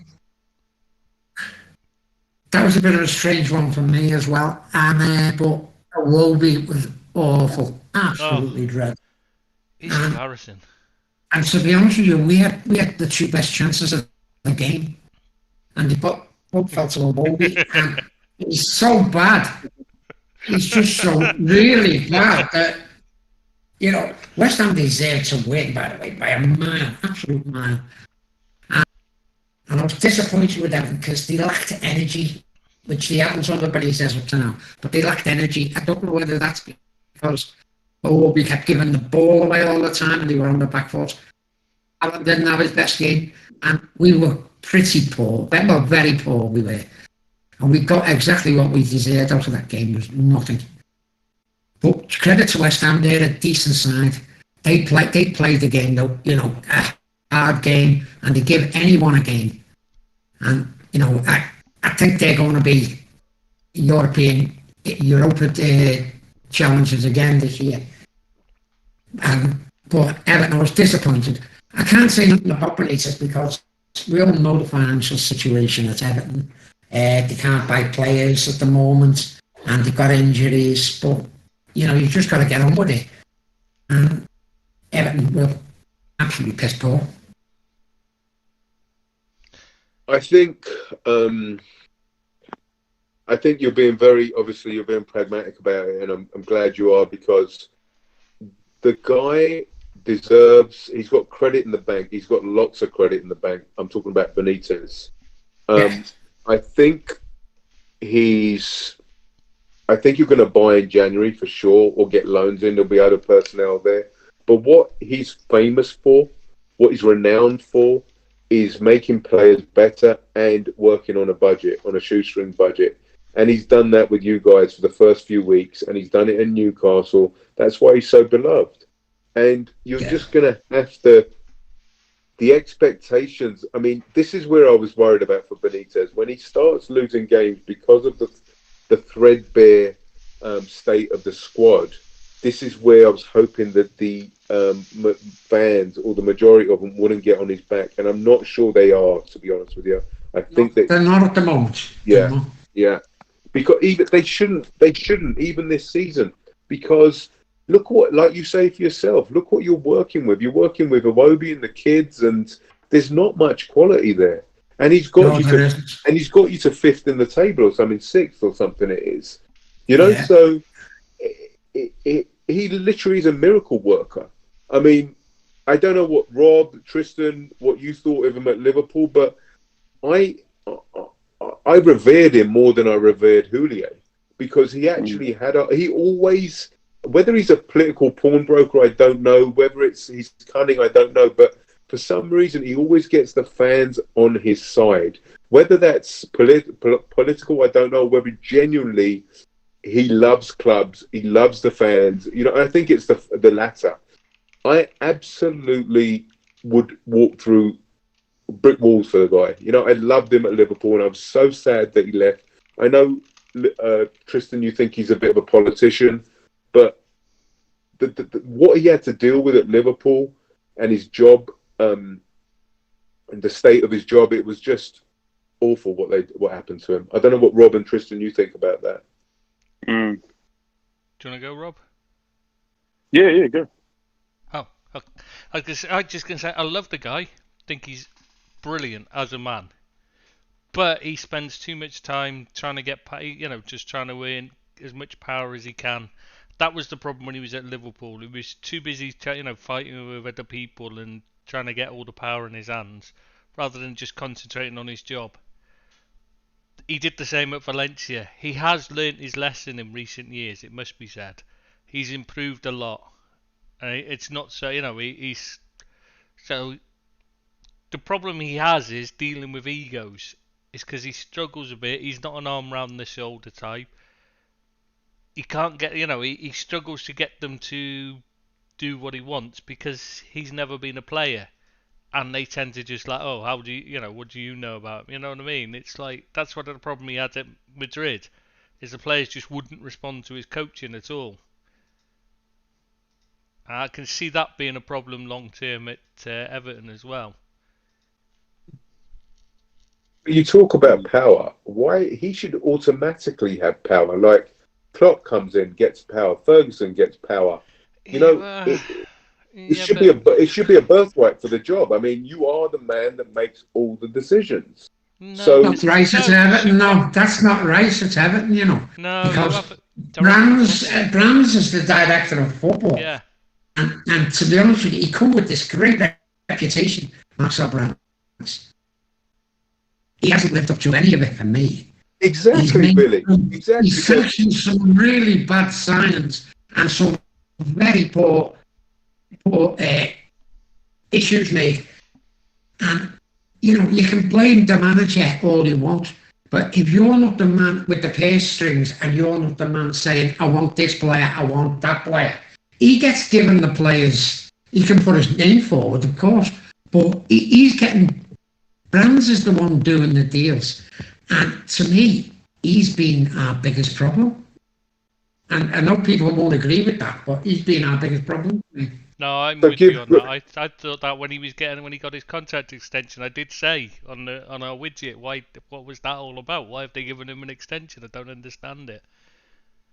So why don't you give Benitez the job? Well, not bigger input into transfers. You've seen what happened when he got it at Liverpool. He brought in players without even looking at them. That's how we ended up with that Aquilani and that. He never even looked at him. So the first time he saw him in training. And then it's like, oh my God, what have I done? That's why he never played. He wasn't even injured for long periods, and he just still wasn't getting in the team because he just wasn't good enough. Yeah, but I'm sure there was caveats. He wanted somebody else instead of Aquilani, and that was No, he didn't. He went for Aquilani because that was who the scouts recommended. He listened to his scouts and didn't bother to watch him himself.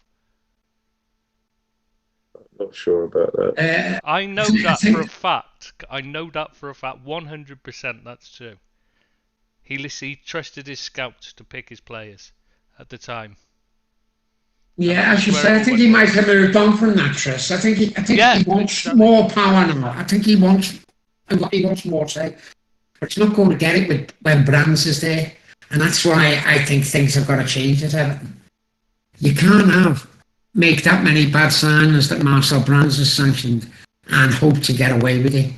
The money he paid for, nearly 40 million for the likes of a Wobie and players like that. You can't do that. And now we're having to play with players like Salman Rondon, who just isn't fit. He's overweight, he's not fit, and he's playing him instead of Dobbin. like gold and that, and he can't do that. He's got to put his foot down a bit and say what he's got to who he wants at the club, and work with brands rather than brands just having the say, on who's coming Well, in. Benitez picked Rondon. That's 100% Yeah, no, signing. no, he is 100%. Yeah, for nothing, yeah, and that's why he got him, because he knows him.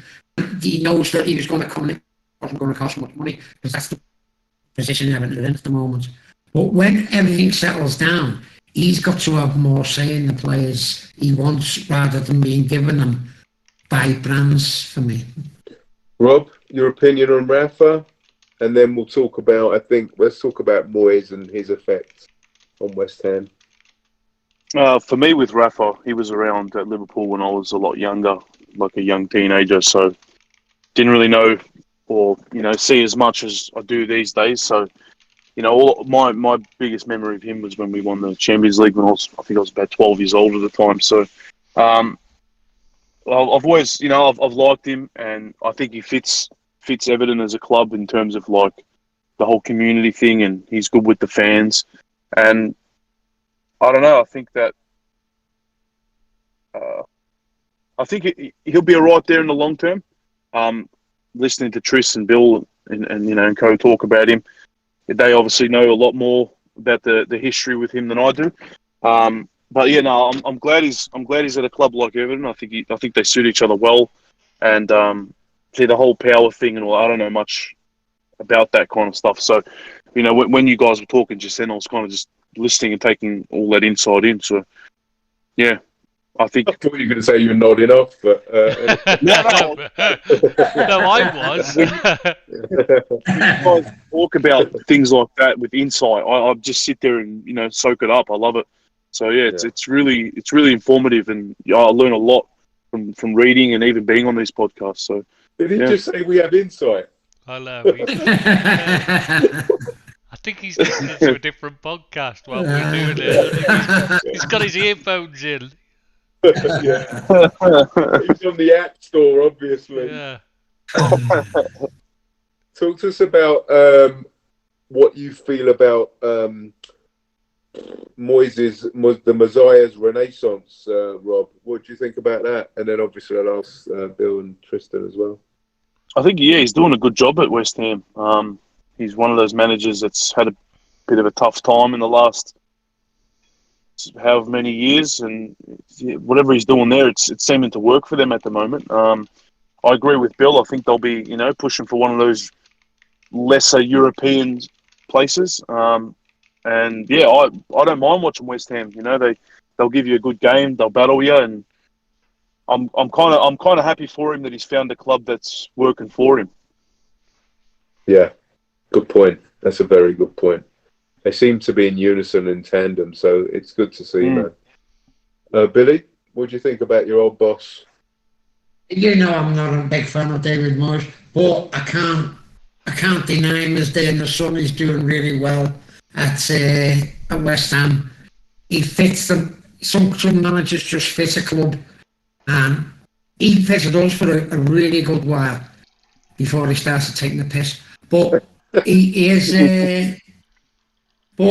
a decent manager of a club who haven't got the highest aspirations, and I think he fits them perfectly. Yeah, that's what I was thinking exactly, Billy. That's what he's got a level. As long as he's not, as long as he's not asked to go above that level, he's great. But it's when he's taking that next step, he's just not got it.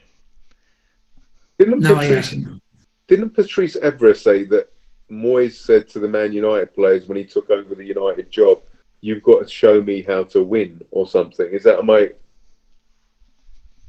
something like that, quote unquote? And that's when Evra knew that he wouldn't last long. Something like that. Maybe it's notice of anything Patrice Evra said. To be honest, we know he's a lying blurt. So right, and he posts videos of himself licking raw chickens and stuff. So I wouldn't think too much into what he says. Yeah, he's not right in the head. He's a knob. Yeah, That's a complete knob. All right, mate. let's move on to Newcastle 2, Tottenham 3. Lots to talk about, obviously. Guys, where do we start? I mean, we start with the game, I suppose. Newcastle, within a minute or two, Callum Wilson scored the goal. They started with lots of verve, purpose, and energy, and then they run out of steam, and Tottenham just took over. They're a poor side. Harry Kane back on the score sheet. What's that, mate? Harry Kane back on the score sheet.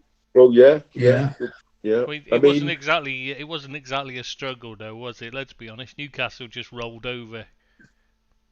But then you could say the same. Watford did the same against us, then. Yeah, but we won 5-0 and absolutely hammered them, whereas Tottenham made hard work of that. Well, I don't know how hard it was, but they went 3-3 when they went 3-1 up. They were cruising, but then they let them back in, of course. Yeah, it's really difficult, the circumstances, right? I mean, Steve Bruce found himself in. I don't know why the new regime let him have that one game. Maybe it was just it was a classy touch. It was just to get that 1,000 up, wasn't it? What's that, mate? It was just to get the 1,000 up so they could they could look like they're nice people, Well, that was kind of them, because they didn't have to do that. They didn't have to be so compassionate. Well, they didn't have anybody lined up to replace him, so may as well leave him in charge and see if he can, with the lift around the from the takeover, maybe it'd have been enough to lift, to improve their fortunes. I mean, what else were they gonna do? Now they've had to go to Graham Jones. It's like, well, yeah, the crowd. I don't think the crowd would have been too upset if Steve Bruce wasn't in charge for that game against Spurs. No, but what I mean is, what else? It's not about what the crowd's. The crowd's irrelevant in this. The crowd would have been up for it anyway. What I'm saying is, what else were they going to do in terms of, like, if they replaced him? I mean, there was nobody to come in and replace him. They had nobody lined up ready to go. They could have given it to the caretaker. Caretaker, yeah, but you don't really want to go to a caretaker if you can have if the manager in place might get a. Oh God. They're still in discussions. They're still in discussions on the leaving terms and all that. I think he had to be there for that. I watched some of the game. I didn't watch all of it, but it was a typical Newcastle. And we were talking about Moyes having his level, and I think Steve Bruce is the same type of thing, probably a bit less than Moyes. Yeah, top of the championship, isn't he? Yeah, he's bottom half of the top half of the championship manager. I think it's the same with him. He can't do it in the top clubs. He's proved that he can't, and I think he's a nice person. I think he's a good person, good football man, but he's just not cut out for the bigger jobs in football. I feel sorry for the guy. I feel sorry. Quote that he put out after he got sacked or whatever it was, when he said, it was hard for me to take what the fans were saying and they were calling me cabbage head and things like that. That actually kind of got me. That kind of got me a bit sad. I kind of felt a little bit bad for him. I felt sorry for the cabbages. £8 million payoff, and he's complaining about being called a cabbage head. I mean, come on, it's hardly the worst thing in the world, is it? Let's be honest. I feel sorry for the cabbages. I mean, I like Steve Bruce as a man. He is a genuinely nice chap. But he's a crap manager, and he was way out of his depth. Yeah. No, I'm not being funny. He must have known he's way out of his depth. He could have walked away. He could have said, hands up, I'm not good enough. I know what, it's just not working. I'll walk away. This is the club I support. I'll do the right thing for the club. But instead, he hung on because he wanted the money. Let's be honest. So no, I don't have any sympathy. Wouldn't you? Everyone would do it. The same boat. Yeah, of course. I'm not blaming him. Like I said, I like the guy, but I'm just saying I've got no sympathy for him when he's moaning about being called names when he chose to stay there because he wanted them. He chose the money over. He chose to take the abuse to get them. It's hardly the worst thing anyway, being called cabbage head, is it? I bet his wife called him cabbage head. You lot call me worse than that every time, while we're sorting things out at the start.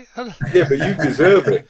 Yeah, but where do you go? I mean, tell me he wasn't called worse than that in the in the dressing room before when he was playing for Man United as a player and Norwich Yeah. and Gillingham. They got far worse. I bet his It's just wife calls him worse. yeah, exactly. Yeah. I'm sorry, I just think he's just playing for sympathy to take away from the fact that he was a failure. Yeah, he wasn't good enough, was he? And that's the bottom line. He wasn't good enough to manage Newcastle. But in the situation they were in with Ashley, it was a bit of a mishmash anyway. It was not a good state of affairs. And he took over. He tried his best. Never worked out for him. Move on. You know what? We move on and let him have his 8 million and get on with his. If the rumours are true, the new Saudi owners are offering Dembele 12.6 million a year to come and sign for them. That's a lot of money. I don't know how much that is, to be honest. Well, When you 12.6 consider million a year. Messi was on 50 odd million a year when he was at Barcelona, it doesn't sound that much, 12.6 million is probably about. Griezmann was on what was he on, 800,000 a week? 800,000. Yeah, he was. Yeah, 800,000 a week. Yeah, so he would have been on 40 odd million a year. So 12.6 doesn't sound like a lot. In fact, it might even be a pay cut for him because he's at Barcelona. Yeah. I take it you mean that one, Ousmane Dembele. Yeah, so he's a Barcelona player. He's always 12.6 injured. Why would you offer? I'm not convinced on that one. Why would you offer for a player who can't stay Because fit and it's got attitude problems and because they isn't that need good? players. They need players to start the ball rolling. I mean, once one comes, that all come. Just need to That's get fair those. enough, yeah. Yeah, I agree with that, but you don't go for him then. You go for the good one, don't you? I think it's also he's a name as well. That he's. Name, yeah. I was just going to say that as a name. I mean, regardless, he's still a name. You're right, though. He's got weird, dodgy hamstrings. He's never playing football. Never. Because he doesn't train properly. Yeah. Also, They've got a big uphill task, really, haven't they? Newcastle. How long, Billy? That's interesting. You say that. How long do you think it will take for them to become Premiership challengers? 8 to 10 years minimum. Yeah. No 8 to 10 years way. minimum. Yeah. No, Yeah. right. Rob, They might what do even you go reckon? down this season, for God's sake. So, Rob?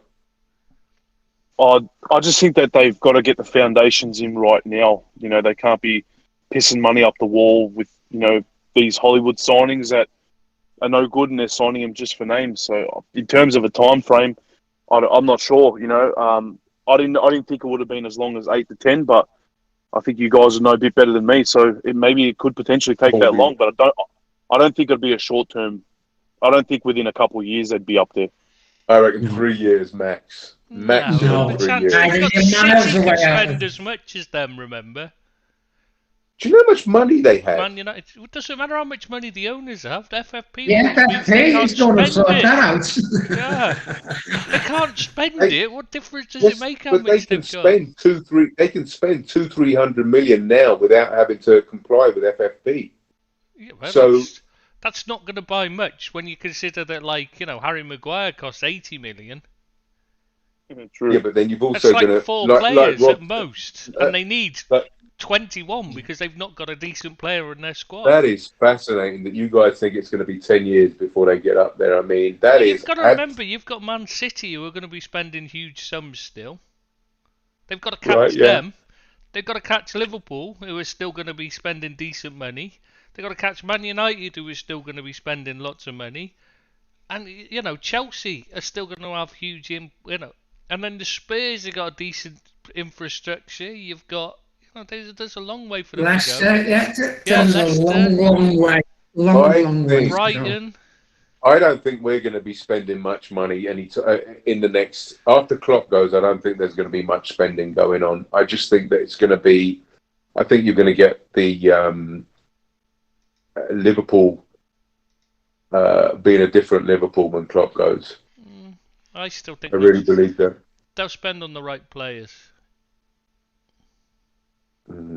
I just think that we've got. I mean, I know I don't want to make this about Liverpool again, but I just think that once Klopp goes, you've got Edwards going. It's going to have to be a massive regeneration because that's two pillars of the club's success going. And the thing is, but you've got a really good foundation at the moment. You've got young players coming through, the likes of Curtis Jones. You've got a little lad who's injured, can't think. Gordon. Elliot. Yeah. You've got players like that. You've got other young lads who are coming through. You've got a real basis. Newcastle have got nothing. You've got absolutely no foundation whatsoever, and that's going to take time. But Bill, I appreciate what you're saying, but you've got to understand how vital, paramount, crucial Klopp is to our success. Yeah, but and when you lose it, that's not going to help Newcastle win the league, though, is it? It doesn't matter what they're still going to be behind Man City. But I still don't think it's going to take 10 years. How long did it take Man City? It took about 5 years for them to challenge, and they didn't have it. They didn't have it. No, they didn't. It took more than 2 years. Yeah, it did. Google that. They were spending heavily on Shinawatra. You're forgetting. I'm talking they were already investing big money. I'm not talking about winning. It's a totally different thing. They were starting at a much higher level than Newcastle are. They weren't a relegation battling team when Abu Dhabi came in. I just don't think it's going to take 10 years. I just think that they're going to be. It was 3 years and 9 months after he came that they won the title. You got to remember as well that they're in Newcastle. Players don't want to go to Newcastle. Even Keegan, when they were, the great entertainers and that, and players supposedly wanted to go there, they couldn't. They really struggled to get the big names to go there. Yeah. I mean, Espria, where did he think he was going? Manchester, was it? Is it because of the area? Yeah, the area's out. It's out in the middle. It's like nowhere. It's like some beautiful area. There's some beautiful scenery around there and that, but it's nowhere. You know what I mean? There's nothing. It's like going to Ayers Rock, Rob. You can't just throw money at football and expect it to work. There's got to be an infrastructure. There's got to be a base. Understood. Throw money at all these good players, getting 4 or 5 world-class players in. He's not going to make them a good side. I just don't think it's going to be 8 or 10 years. Till they challenge. I just think that for the richest club in world football, for them to challenge in 8 years' time, I just don't think that they bought the club for that. Yeah, they're going to find it a lot harder than they think. Yeah, they've still got to, they've got to catch up with the teams already up there who are still going to be investing, and they've got a long way to go. So why didn't they buy a different club? If they've got geographical constraints and they've got why wouldn't they buy a ready-made club? I don't get it. Why didn't they buy a Spurs or a Arsenal or a Liverpool or they tried getting United? I think. Why didn't they go for one of these? They asked for all of them. What's her name? They're not for sale. Stavley's tried to buy Liverpool a number of times. Remember? That was under DIC, right? No, that's one of the times. She's tried a few times.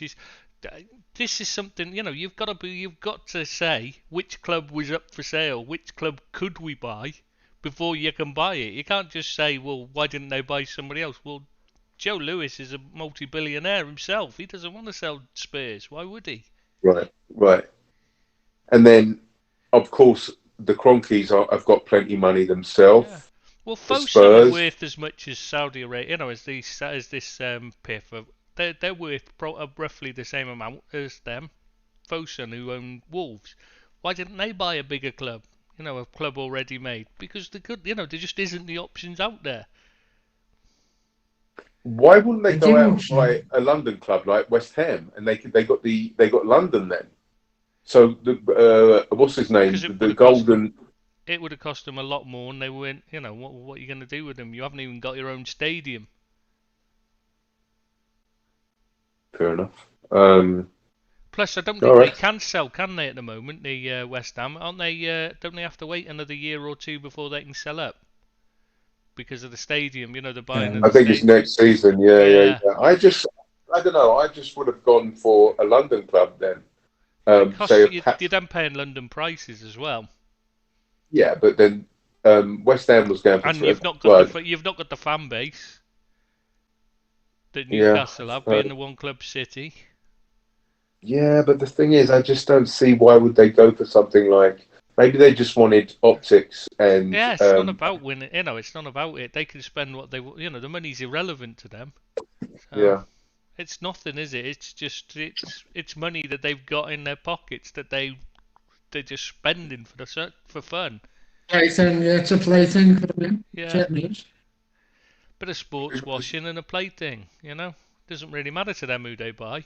In fact, buying a team like Newcastle that that have got low expectations and have never virtually ever won anything is even better because if you do actually win anything, you've made yourself a hero. Yeah. Let's talk a little. What's interesting? Let's have a little game. Let's see who do you think will go to Newcastle in the near future. Somebody said, Rob, did you say that? Who said about Ox going to Newcastle? I think we mentioned that last week. Yeah. Yeah, I think that's a really good shout. Obviously, because of his girlfriend and everything being from the northeast. I think that'd be a really, really good move.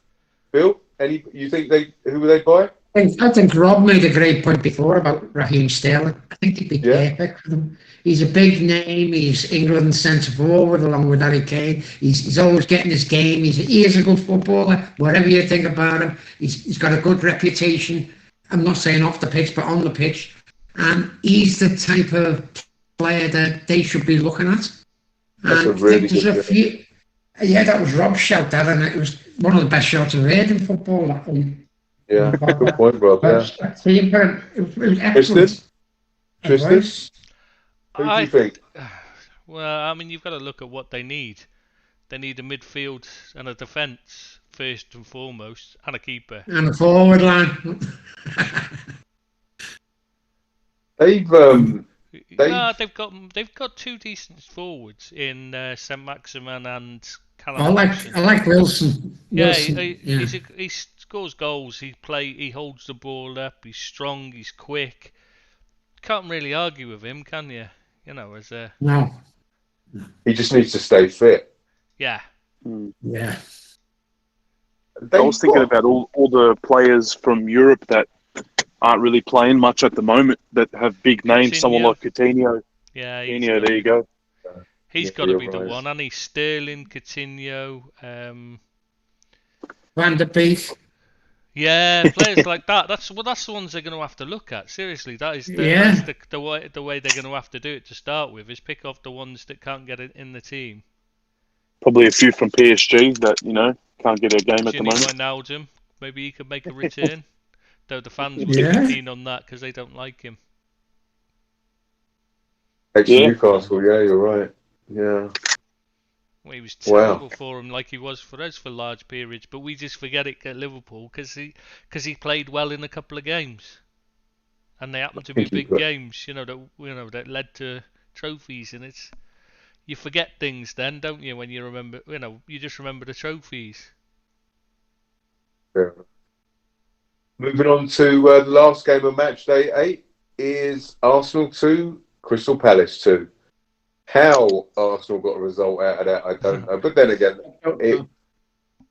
guys, who saw it?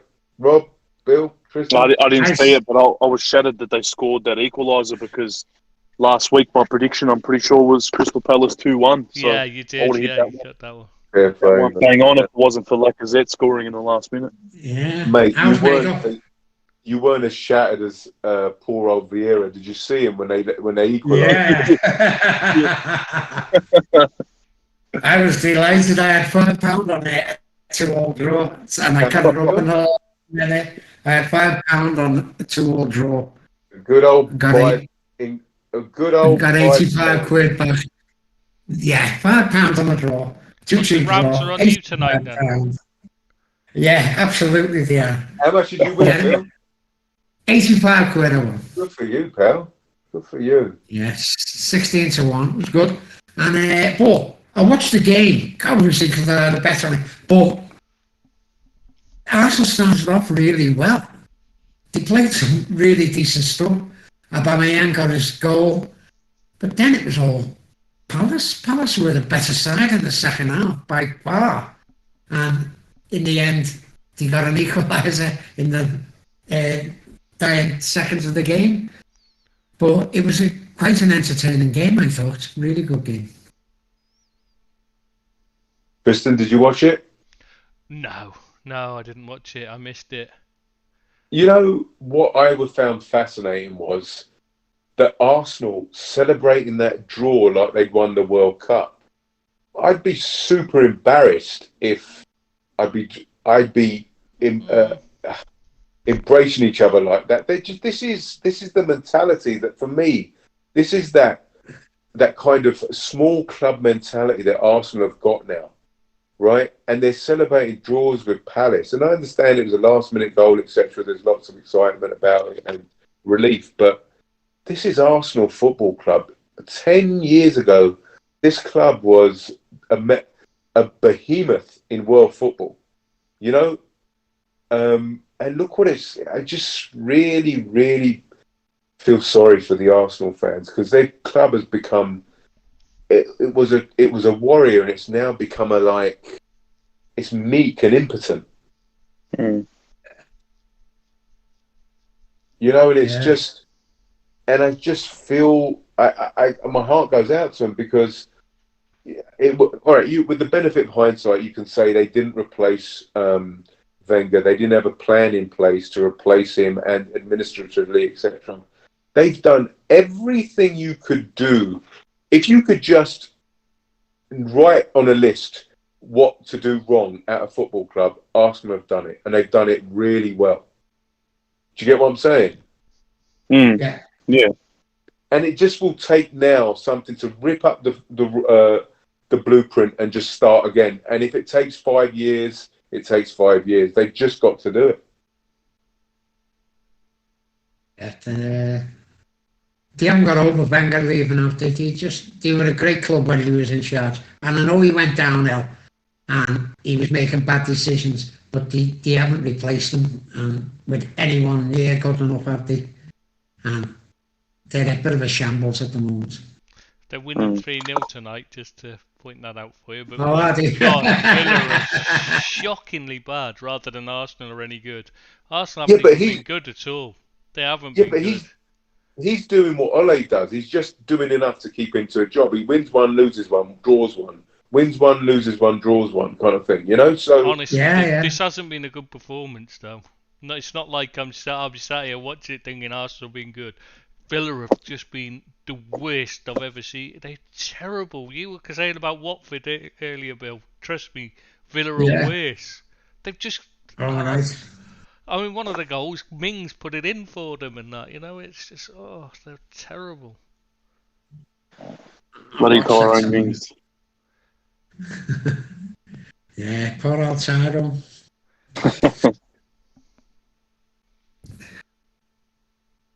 All right, guys, should we move on to the talking points? Go on, mate. Are we going to do the predictions first, quick? Do you want to okay, mate, yeah, let's do that, yeah. I was going to say, because Arsenal Villa, Billy hasn't got his chance to get one in. The others have all done it, so we'll have to cancel that one, because obviously it's nearly finished and they're 3-0 up, so Billy's got a bit of an advantage. The other two went for Villa to win. yeah, the other two went for Villa to win, so yeah, we'll just leave that one out. We'll just go straight on to... Chris, I was half asleep for that one, so I actually meant Arsenal 3-0. Did you? Yeah. Shall we go on to Chelsea Norwich then? Speaking of 3-0, because that's what both Deeps and Rob have gone for, is 3-0 to Chelsea. So what do you want, Bill? Chelsea Norwich? 2-0 Chelsea. 2-0 to Chelsea. Then it's Palace Newcastle. Hey, wait, I haven't had my go yet. Oh, are you going to enter, are you now? You doing your predictions? Yeah. Oh. We're getting a fourth one in then. Oh, I'll have to... I won't be coming last. Awesome. Yeah. I say it's going to be 1-1 Chelsea Norwich. Oh. Okay. Palace Newcastle.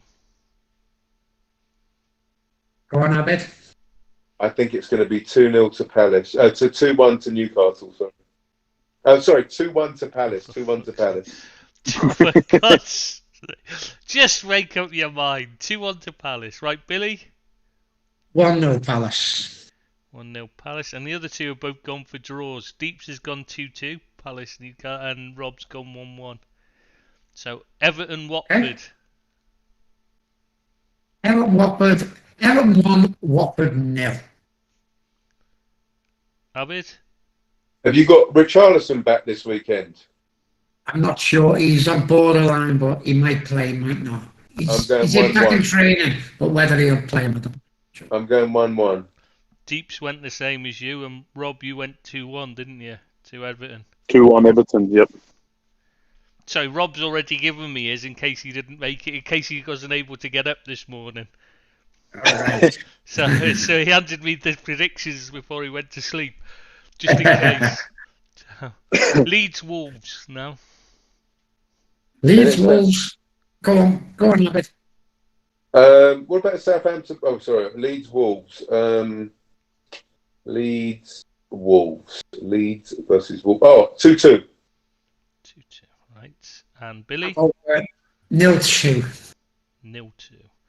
Wolves to win 2-0, yeah. Yep. And Deeps has gone 3-3, and Rob went 1-0 to Wolves. I don't know why I'm saying yours. You could tell us, can't you, Rob? I've just realised. Sorry, mate. You can say your own in future. You're all right. Southampton Burnley. Oh, 2-1 to Southampton. 2-1, yeah. And Billy? On 1-1. Score draw.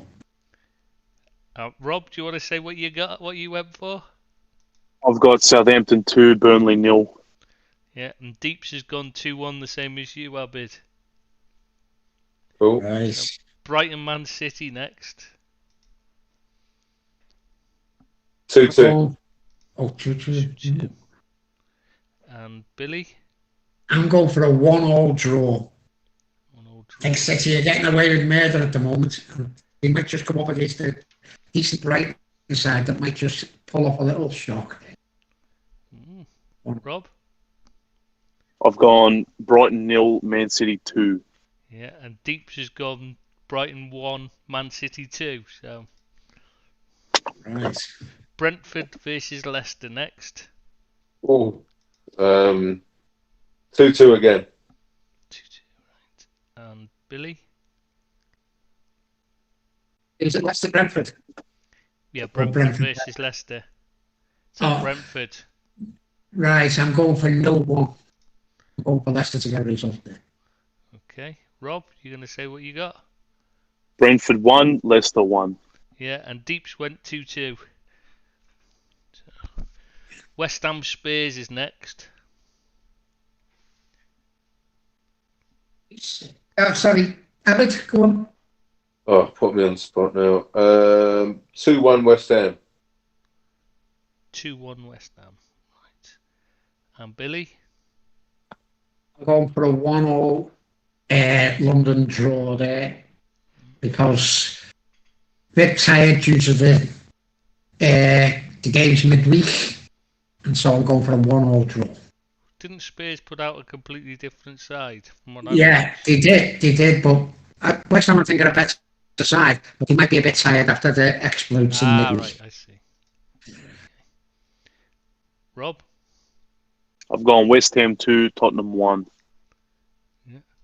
And Deeps went for Spurs to win 3-2. So now it's the big game of the weekend. Yeah, isn't Man it just? United, Liverpool. Well, I've already given me prediction here, 3-1 to Liverpool. 2 you did. Abid? 3-0 Liverpool. And Rob? I've gone 3-1 Liverpool as well. Yeah. And Deeps went 3-2 Man United. He said it'll be a last minute dodgy penalty for United converted by Cristiano Ronaldo. All right, guys. So we Now we do the talking points. Now I've got that written down. Nice one. All right. Let's talk about this. I mean, in no particular order. Steve Bruce getting sacked and Fonseca being the favourite. We've done the Steve Bruce post-mortem. Should we talk? Does anybody know anything about Fonseca? Apart from the fact that he nearly got the Spurs job. He nearly got the Everton job as well. Oh, that's right. Yeah. He was on the short list for Everton from Paul Fonseca. Yeah, he seems to always be on the short list, but never actually getting the jobs. So. That's right, Slish. He does. He doesn't play. He obviously doesn't play that defensive style of football because that's why Paratici didn't want him. Yeah. That's why he didn't get the job. He's got a bit of a reputation, like, for being a good manager, but I'm not sure he'll fit Newcastle. Just my opinion. I think they might be looking for a bit of a bigger name. I know he's quite a big name, but I think they might be looking for someone outstanding. Whether they get them or not, I don't know. I agree with you, Bill. I think they're looking at a lot more glamorous appointment. Yeah, I think so. Because it just goes with their image. They want to be on the map. Yeah, they do. Yeah, they do. Yeah, I again, that's going to take about a year or so, I think, to get. They're going to, like I said earlier, I think they're going to start the ball rolling, and then when people see the money, that these exceptional amount of money that these guys are earning, I think that's when they'll start going down there. Because if you play there for about a year or two, you're going to be set up for generations, not just your lifetime. You're like your family's generations, you know. Yeah. You could say that about the Chinese league, but how many players actually went there?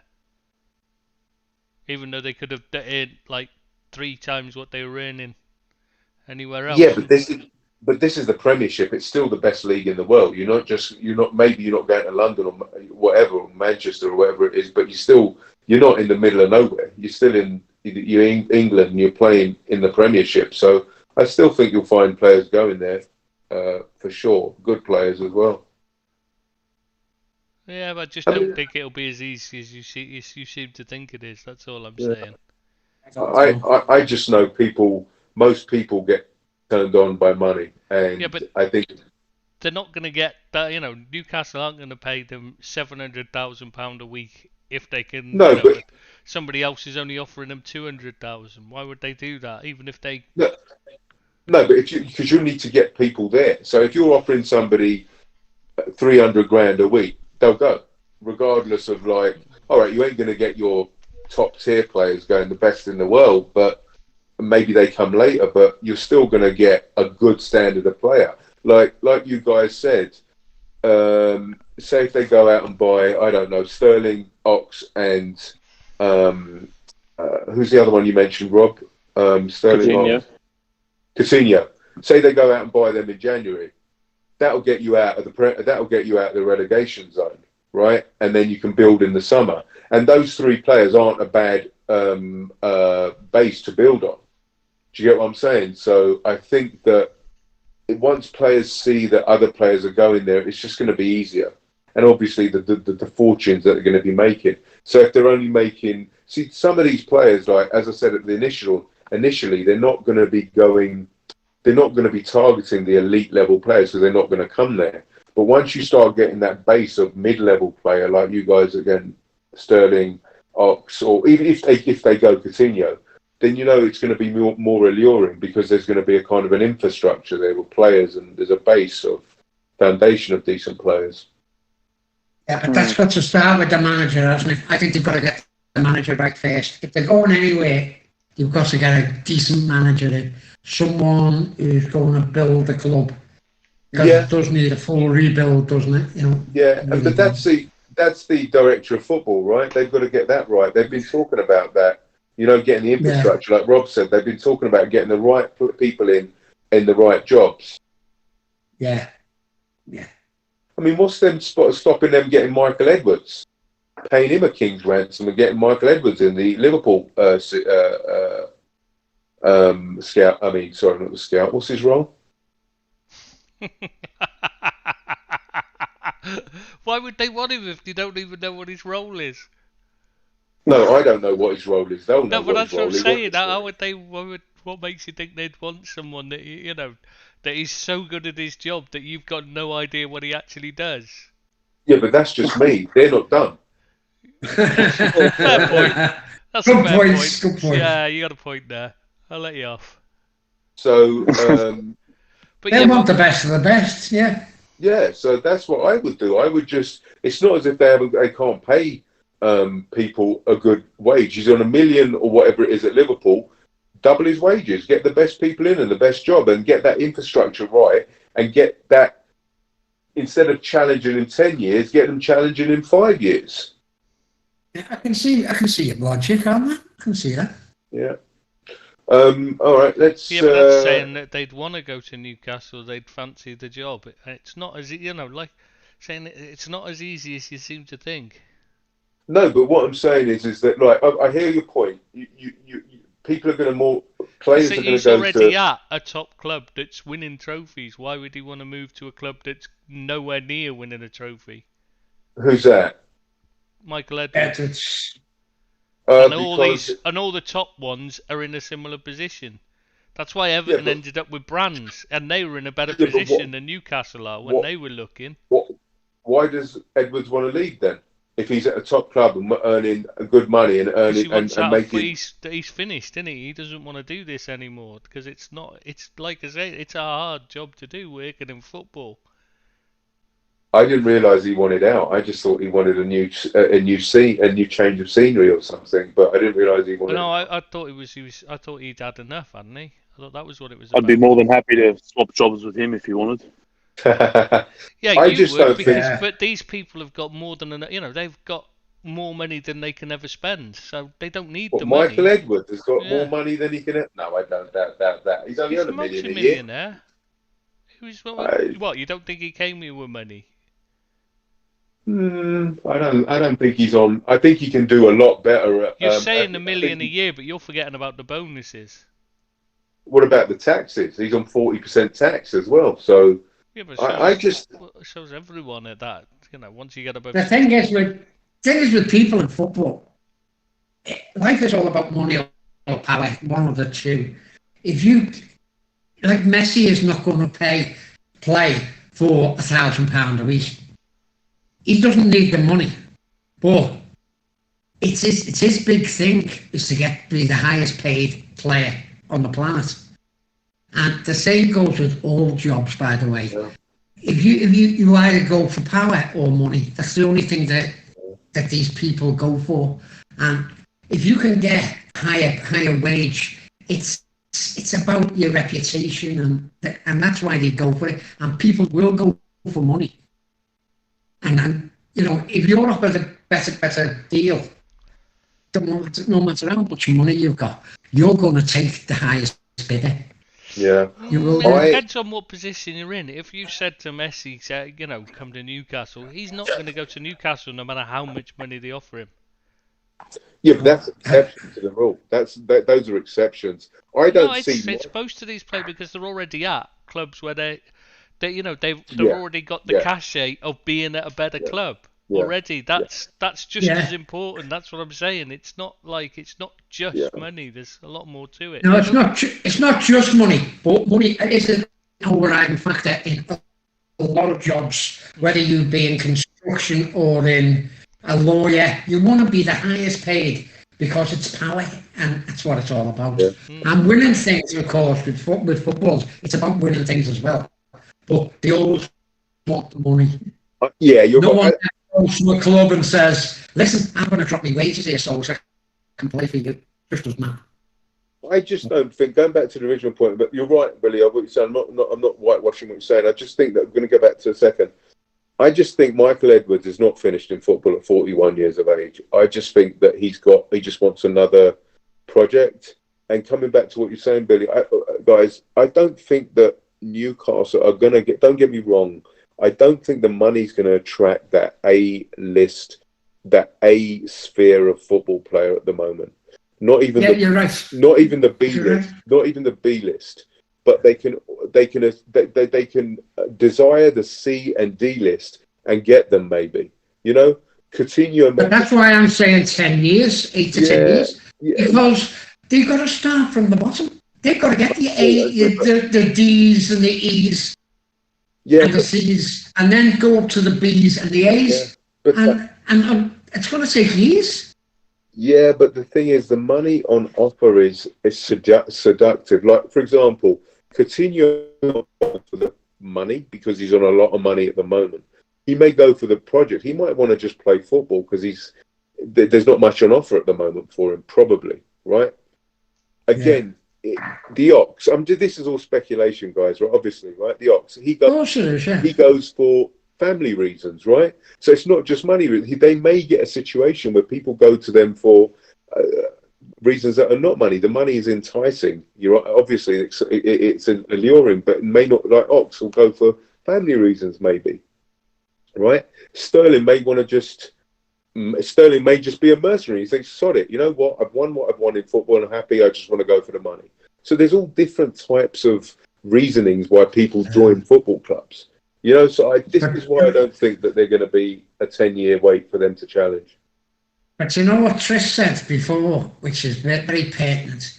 Who wants to go to Newcastle if you're a family, right?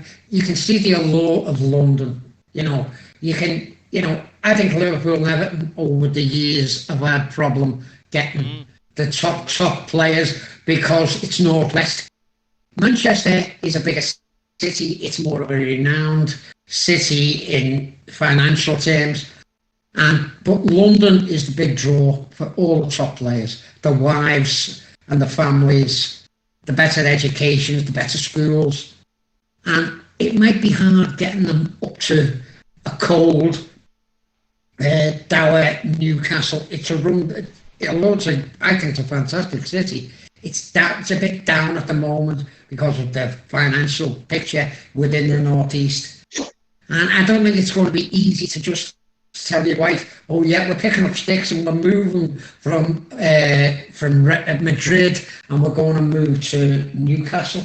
I agree. I don't think it's great a law. I agree. The caveat to that, Billy, is this is why they need to get a person like, say, Michael Edwards in, who can get the younger guys who will move to Newcastle, who aren't bothered about necessarily where they go. They just want a bit of money. You know, this is what I'm talking about. So it's going to take all level players to go there to make them challenge. I just don't think they're 10 years away. I think they're sooner, because if they get the infrastructure right, I think it'll be a lot sooner. Yeah, you know, as I say, it's all speculation. I just think it's going to take a lot longer than people think. That's my point. Yeah. Guys, let's move on to the Benzema court case. Rob, are you still there? Yeah, I'm just listening. Do you know anything about this, Tristan, Phil, Bill? I've read about it, yeah. Yeah, there's quite a bit. I was going to say it's the Matthew Valbuena. He took his phone into a shop to be repaired or have files transferred, something like that. I forget which. You know, he got I think he got a new phone and he took his phone into a shop, and when they were transferring the files over, they found a sex tape on there. Now, obviously, he's a married man or got a girlfriend, whichever. You know, he's with someone anyway, and it wasn't with his partner at the time. So they passed on the sex tape to others who tried to blackmail him. The guy from the shop passed. So it's someone Benzema knew, because he's a bit of a, he still hangs around with the wrong type of people. A gangster, yeah. Yeah, he thinks he's a gangster, but he just hangs around with them. But yeah, anyway, so he's still hanging around with those kind of people, and he's gone to him and said, basically, him and his mate is whoever this other guy was, I forget his name now, but they went to Valbuena and said, you should pay up, or we're going to have to get, these, you don't know how dangerous these people are, pay them the money or else, basically. And it's like, is he threatening them, or is he just... Benzema's claiming he was just trying to warn, don't mess around because you're getting, these people are dangerous. But, like, obviously, the police and Valbuena seen it as he's threatening Valbuena to pay up the money or else. You know what I mean? It's like, depends on your interpretation, but it definitely does come across, when you read what he said, it definitely comes across as he's threatening Valbuena. to pay the money It's or else. been going on for over 5 years now, this case, isn't it? A lot longer than that, isn't it? And I mean, he was out of the French team for about 5 years over it. Yeah. And then they've Okay. recalled him, which seems a bit, it seems a bit out of order to me. I know he's been playing well, but still, have a bit of morals, like. The court case hasn't been decided yet. But yeah, and it's not like it's the only thing he's done in his time. There's a lengthy list of problems he's caused, Benzema. He's got found with guns and his thing and threatened the police with the guns as well. There's a story about that. There's a huge list of them, Bill. Honestly, he's been problems all along. He's hanging around with drug dealers, and he's he's still with them, isn't he? Yeah, he's just getting himself in. He's still doing it now. And this is the thing. It's going to be interesting to see what happens, whether he gets found guilty or not, and if so, what kind of punishment are they going to give him? Because it could be a jail sentence. It'd have to be a jail term. Yeah, it'd have to be a jail term to get found guilty. Yeah. It is a difficult, because you can see what he's saying is he was just trying to warn him, like, as a friendly warning, rather than, you can see how it could be that. But it definitely, the way he said that, they will have to get the sharks on him or something like that was what he actually said. Him and his mate said. Yeah. Things like that. It's difficult to believe him, to be honest. Yeah. Rob, you got anything to say? Sounds like a real piece of work, Benzema. Yeah, he is. Yeah. Shouldn't be doing that stuff in the first place, and I'm a bit of a believer in the whole "you are who you hang around." So, yeah, just. Oh, don't say that, Rob. I've been hanging around with Abid for years now. That's it. I'm gonna go throw myself out off the top of this building in a minute. You just bounce back up, mate. I wouldn't worry about it. The situation seems a bit crazy, to be honest. It's a bit ludicrous. It's not as ludicrous as the Ugandan national coach, to be fair, though. He's been found guilty of two counts of sexual assault in South Africa. He's been found guilty of, and yet Uganda has said, "No, you carry on with your job, mate. Don't you worry about it." Unbelievable. I think obviously there's different interpretations of what sexual assault is, in some countries than there are in others. I don't think the woke brigade have reached Uganda yet, I'm sure. No. Clearly not. It really doesn't send out it sends out a distasteful message, doesn't it, really? And you've been found, it's not as if you're suspected of it, you've actually been found guilty of it, and you still keep your job. That's actually worrying. Yeah. Yeah, I mean, he's appealing, but you could suspend him till the appeals here, couldn't you? Exactly. Not a good light for the Ugandan Football Association. England being banned, talking about football associations, England being banned for one game after the crowd trouble at the Euro final championships. £100,000 fine. And a second game suspended. Behind closed doors, not banned, by the way. If they get trouble again, that's a suspension. So it's one game behind closed doors, and that'll be a friendly, probably. Yeah, no doubt they'll arrange one just to make sure it is. Exactly. Yeah. I mean, that was absolutely ridiculous. Before I said before you go on, you also got to remember that this isn't just for what the scenes outside. This is for stuff getting thrown on the pitch during the match and pitch invasion. This isn't just this isn't just what went on outside. This is for what went on inside as well, was just as bad. Insanity. See, we're all in our ivory towers telling other FAs about what they should do when all these troubles with these French clubs there's been lately. And we're just as bad as the lot, aren't we? Really. Good point, Billy. Good point. And what about I mean, I'm not. Was there anything been? Has there been anything done about the invasion? Well, not the invasion. The you know what happened at the when Liverpool Man United, that game got cancelled, postponed. What happened? Was there any punishment melted out there? No, I really don't know what happened there. No, I don't remember. I don't remember there being any punishment. Yeah, exactly. I mean, how the hell do people get? How do they get away with that? They broke into the stadium and stuff and tore stuff up. It's match was postponed, wasn't it? Yeah, but that's not a punishment. That's just No, I know. I'm Oh, saying, yeah, you know, yeah, the yeah. cause of it was I can't. yeah. it ended up with the postponement of the match. The People had travelled and everything, yeah, and nothing. I mean, what we're a lawless society now. We can just get away with anything we want. It seems that way, doesn't it? I mean, you're right. I mean, you guys are right that there was so much. The punishment doesn't befit the crime with the England in the Euro final. I mean, No. it was hideous. It was atrocious. It was disgusting, and a one-match ban. Some of them scenes outside were disgraceful. Yeah. It just seems to me that people just think that they've got a license to cause trouble because they can. It's just like the Wild West. I mean, there's no decorum or law or order or nothing. But the punishments don't fit the crimes, do they? You know, like in a lot of societies, they don't. They're getting away with People it. are getting away with it. Yeah, they're getting away with it, and so they're going to do it again because there's no deterrent.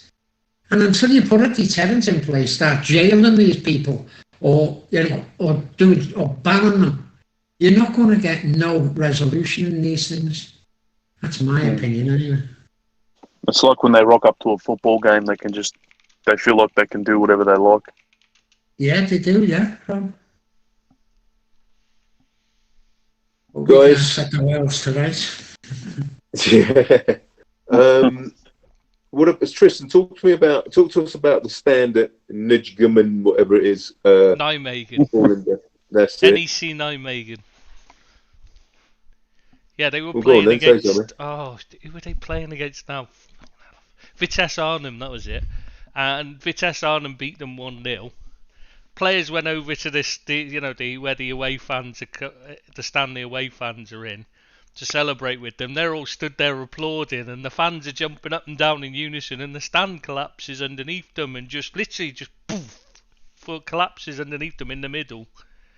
And somehow nobody got hit. It's unreal, but obviously there's a bit of a panic on, because could have been so bad. There's 1,500 people or something, I think it was, in that stand. They could have all been dead quite easily, because it just literally collapsed. Yeah. It's a bad state of affairs, isn't it? We're going to finish off with something chirpy. Yeah. We're going to finish off with a big can I find something else, mate? Come on. Yeah, I haven't got anything else. Oh, did you think that was a segue into something chirpy? Yeah. I'm not that bright. I thought we were I thought you'd set it up, like, you know what I mean? You had That would have been something extra. funny to tell us. Oh my! That was too good for me, mate. That would have been too good for me. Rob, Maybe let's talk Steve about- Bruce has gone into farming or something. Cabbage farming, yeah. Exactly, yeah.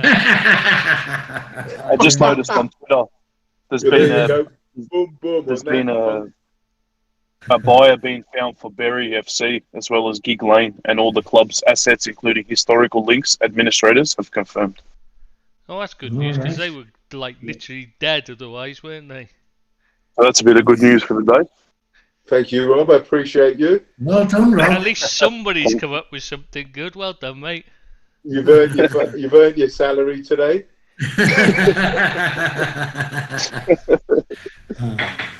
You're still going to have to go to work, though, to get it. Yeah, because you ain't going to get it from us. What time is it in the respective parts of the world? What time is it? What time you got, Rob? 8:10. Morning, evening. Saturday morning. All right. Um, And 10 past 10 in proper land. And in the real world, it's 10 past 10. toast and tea for you, Billy, tonight. What, mate? Toast and tea for you. Cup of tea and toast today. Yeah, absolutely. And jam on my toast, yeah. A bit not a bit late, no. No, I like to have nightmares, keep me busy. All right, mate. He's living the life there, isn't he, eh? Rock star. Right, guys, I'm gonna have to love you and leave you. I need a pee. Yeah, me the same. Oh. Thanks very much, boys. Enjoyed it. I was going to say see you next Thursday, but it's Friday, isn't it? Oh, it's Saturday here. Yeah. Yeah. So see you next Thursday then, Tristan. Yeah. Yeah. See you later. Good night, boys. See you next Thanks, Thursday. boys. Ta-ra. Bye, Basil and Stephen that are listening. And anybody else.